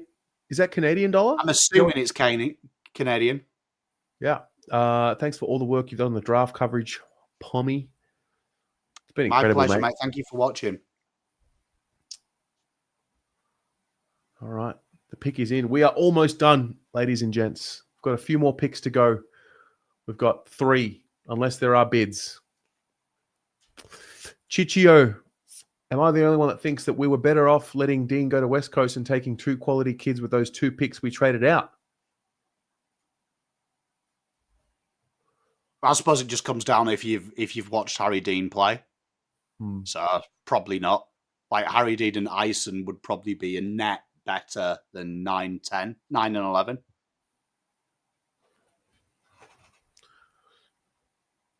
Plus he bleeds blue. You know what is annoying? You know what is really annoying? Is how long this takes. That pick was in for 2 minutes. Yeah. So here we are. We've got the first, like, probably. I'll say this guy is a slider, and the reason I'll say that is everyone had him top 10 up until October. Yeah, October. So Aidan Sherbert, probably the premier key forward in this draft. Also, Rucked was another guy with Mitch Marsh and Nash Champs that was really, really, really strong. Brings the ball to ground really well. Probably a bit of a surprise that Hawthorn took him on with your double dummy. I didn't expect it, but marking really strong.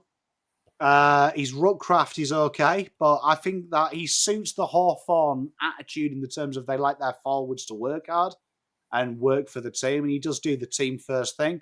It's going to be interesting what happens long term for Hawthorn. It might be a surprise, but done very well to get to Hawthorn. Hawthorn will love it, and I think Hawthorn's trading in and out has been pretty good. So was very strong for Central Districts this year, and he's the kind of person that makes Hawthorn just a better team. They'll get the best out of him, yeah.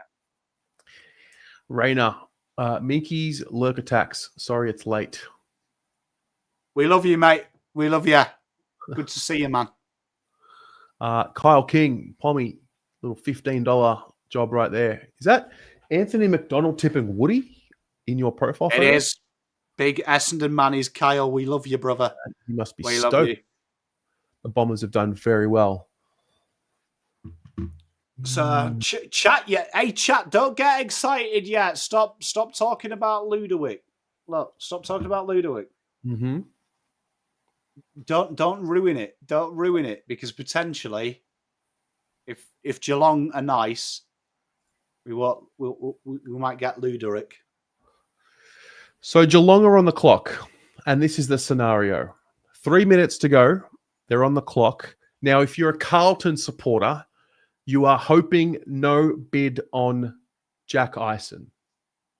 But even if there is, it's not the end of the world. Yeah, it's not the end of the world. It's not the end of the world, to be honest. Mm-hmm.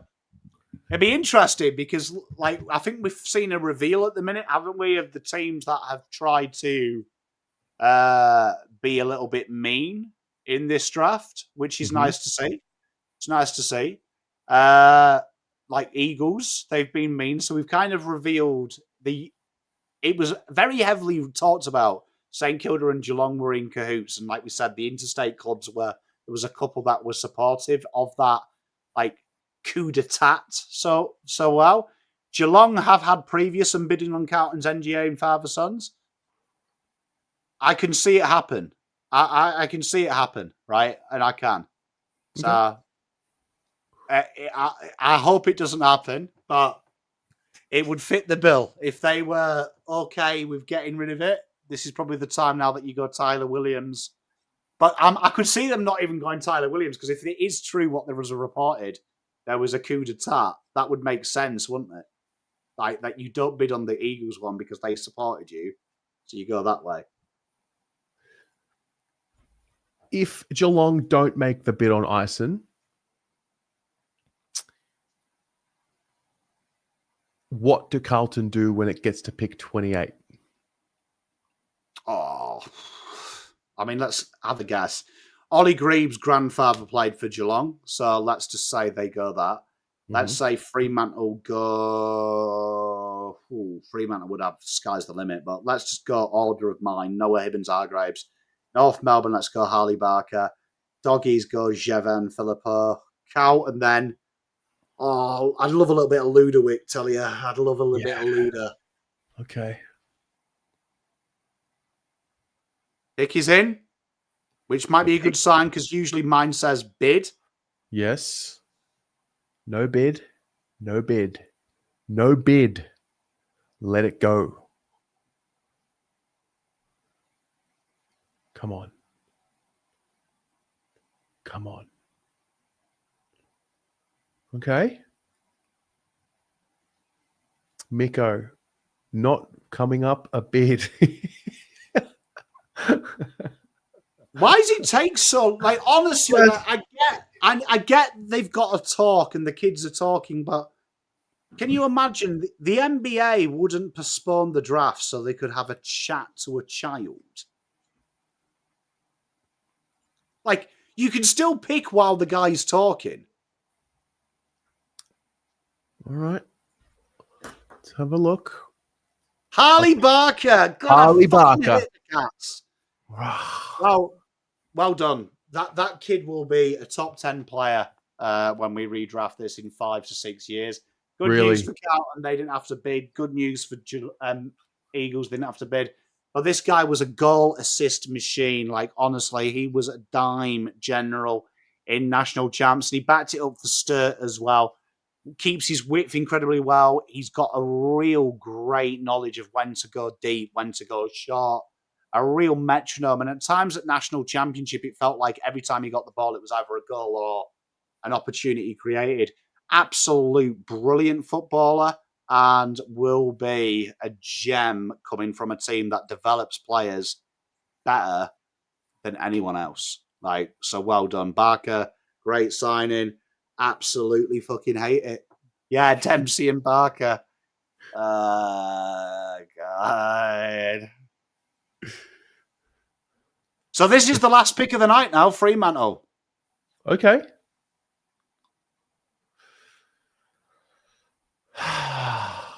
Four minutes to go. All right. Harley Barker. Well, it's going to be interesting what happens, isn't it?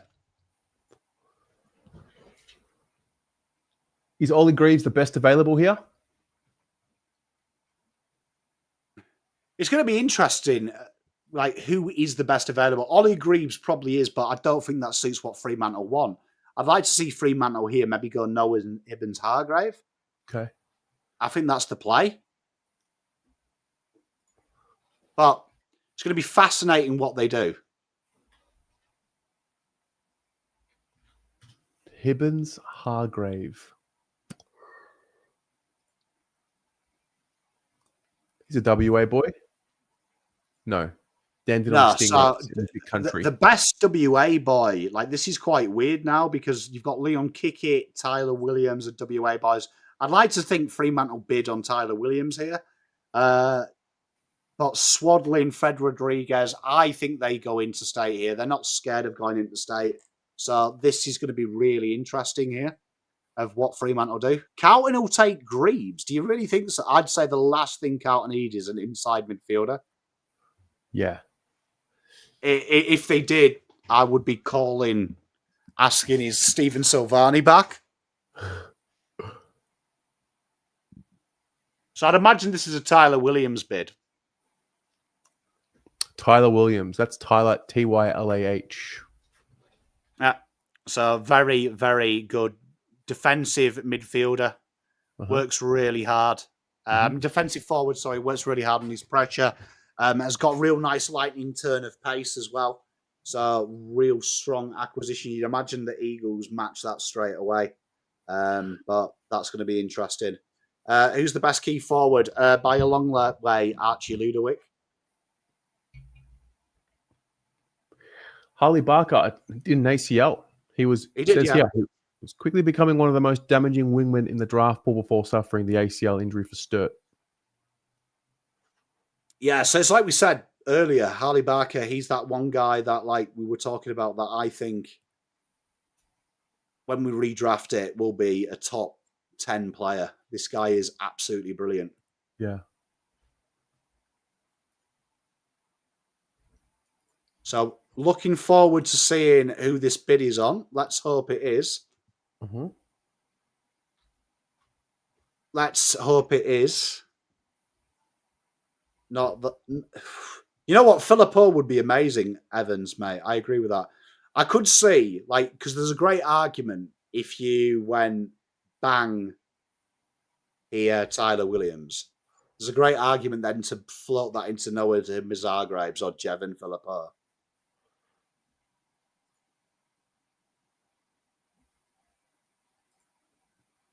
We are not far away at all. Yeah, D, it is absolutely amazing when you watch this. When you watch this. No, you wouldn't trade down at all because you look where Carlton's pick is, right? Less than 84 of all these picks is sweet FA anyway. And Carlton would only have to survive to Essendon until it's just next pick. So Carlton would just do it.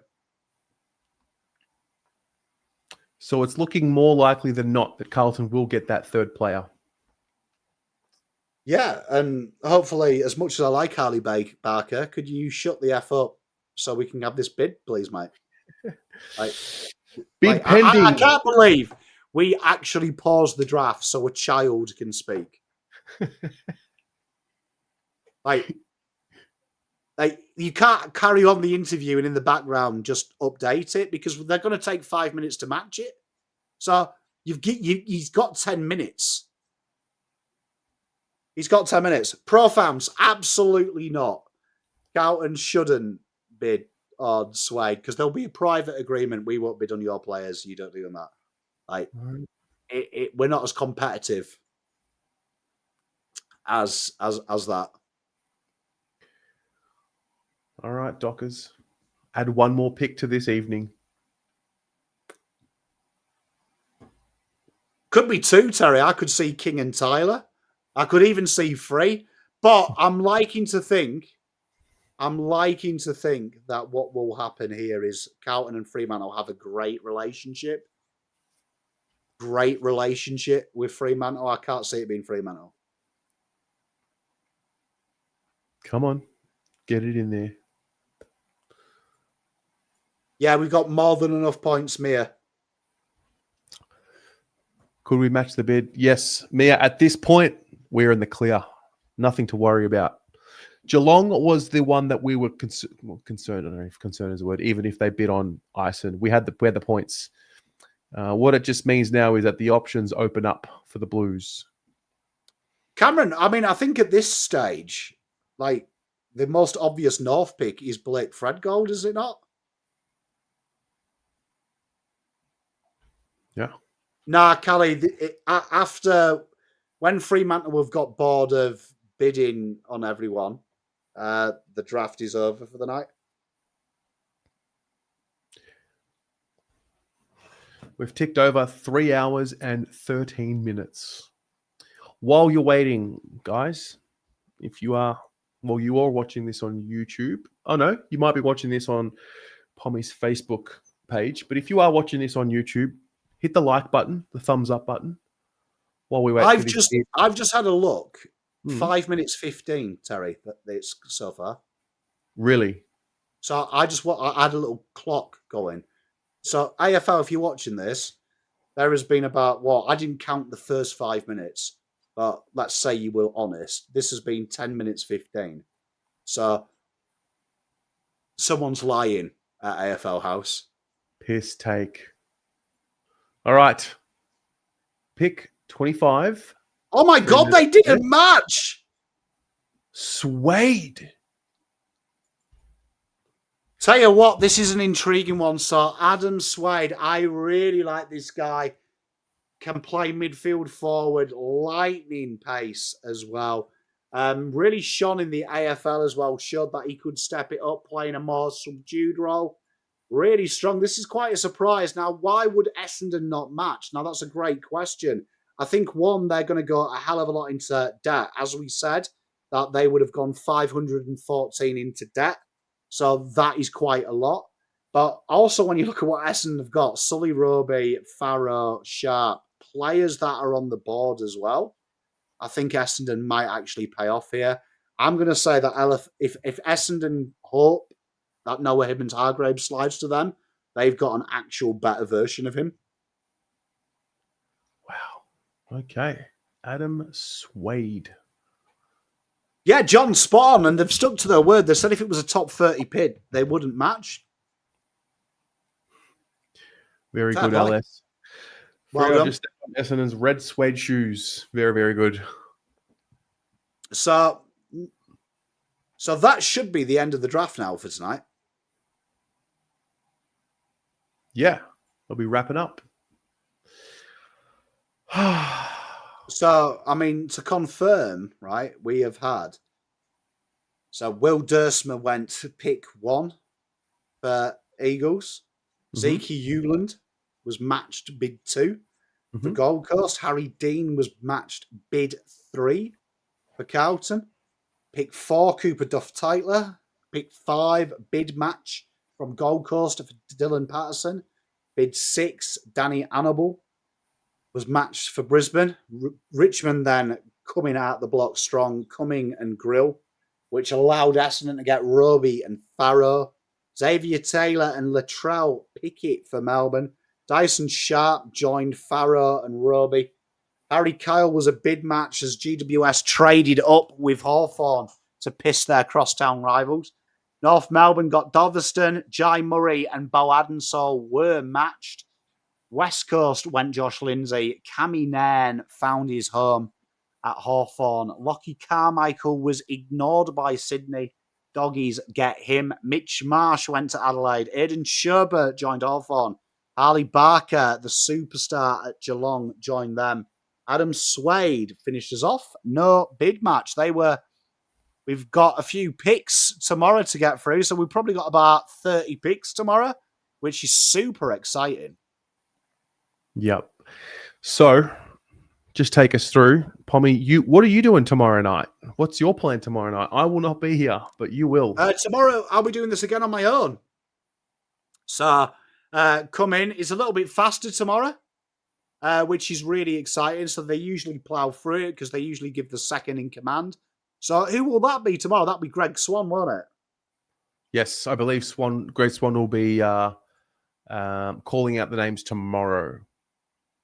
Yeah, so it won't be quick then with Greg Swan because that guy looks like he fucking wanks to himself in the mirror.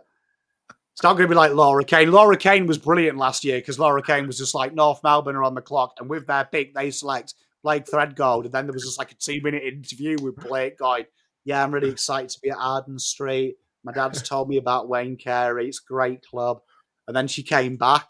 Greg Swan's going to be like, it was a cold winter's afternoon when... Did you know what I mean? Like, fucking hell. So, yes, I'll need your help, chat. I'll need your help tomorrow. It's probably going to be another 3 That hours. is hilarious. So what time should people be at your channel tomorrow? Is it 7 p.m.? Yeah, I believe it's 7 p.m. tomorrow. So we'll start half hour before. I'll confirm when I get off here. For those asking, has anyone not bid? Yes, Fremantle refused. Lachlan Carmichael was refused and ended up at the Dogs. So yes, bids do match. So Carlton now have only got to survive North Melbourne and Dogs. So you're totally fine. And then after that, any bid will be 300 points. And at that stage, Carlton pretty much have that. So Carlton will be all right up until, well, basically pick 33, Geelong's next pick. As long as he slides to there, Carlton are fine. But Carlton are fine anyway, because you are now in the second round. So that means that the points will only come off North Melbourne's pick. It won't come off our first, so our first will remain intact. Yep. All right. So there are options for the Blues tomorrow. There are options for a lot of clubs tomorrow. Pommy, mate, thank you very much for tonight. Thank you for the year. You've been unreal. It's been a pleasure. Yeah, it's a bittersweet feeling, mate. I'm checking out for the year, but you'll keep going. But yeah, thank you so Mate, much. unfortunately, fortunately for you guys, yes, Pom doesn't get a break. Pom's just a one-man army. So, yeah, Terry's going to have a holiday, and you're stuck with me tomorrow. You miserable lot. I've just checked. It is. Cheers, Ben. Yep, 7 o'clock tomorrow. So we'll be live probably 6:45 tomorrow. Amazing. All right, let's wrap it up. Ladies and gents, it's been a phenomenal year. It's been a phenomenal draft night. Thanks for tuning in. See you soon. Pommy, much love. Much love, everyone. Have a good holiday. Love you all.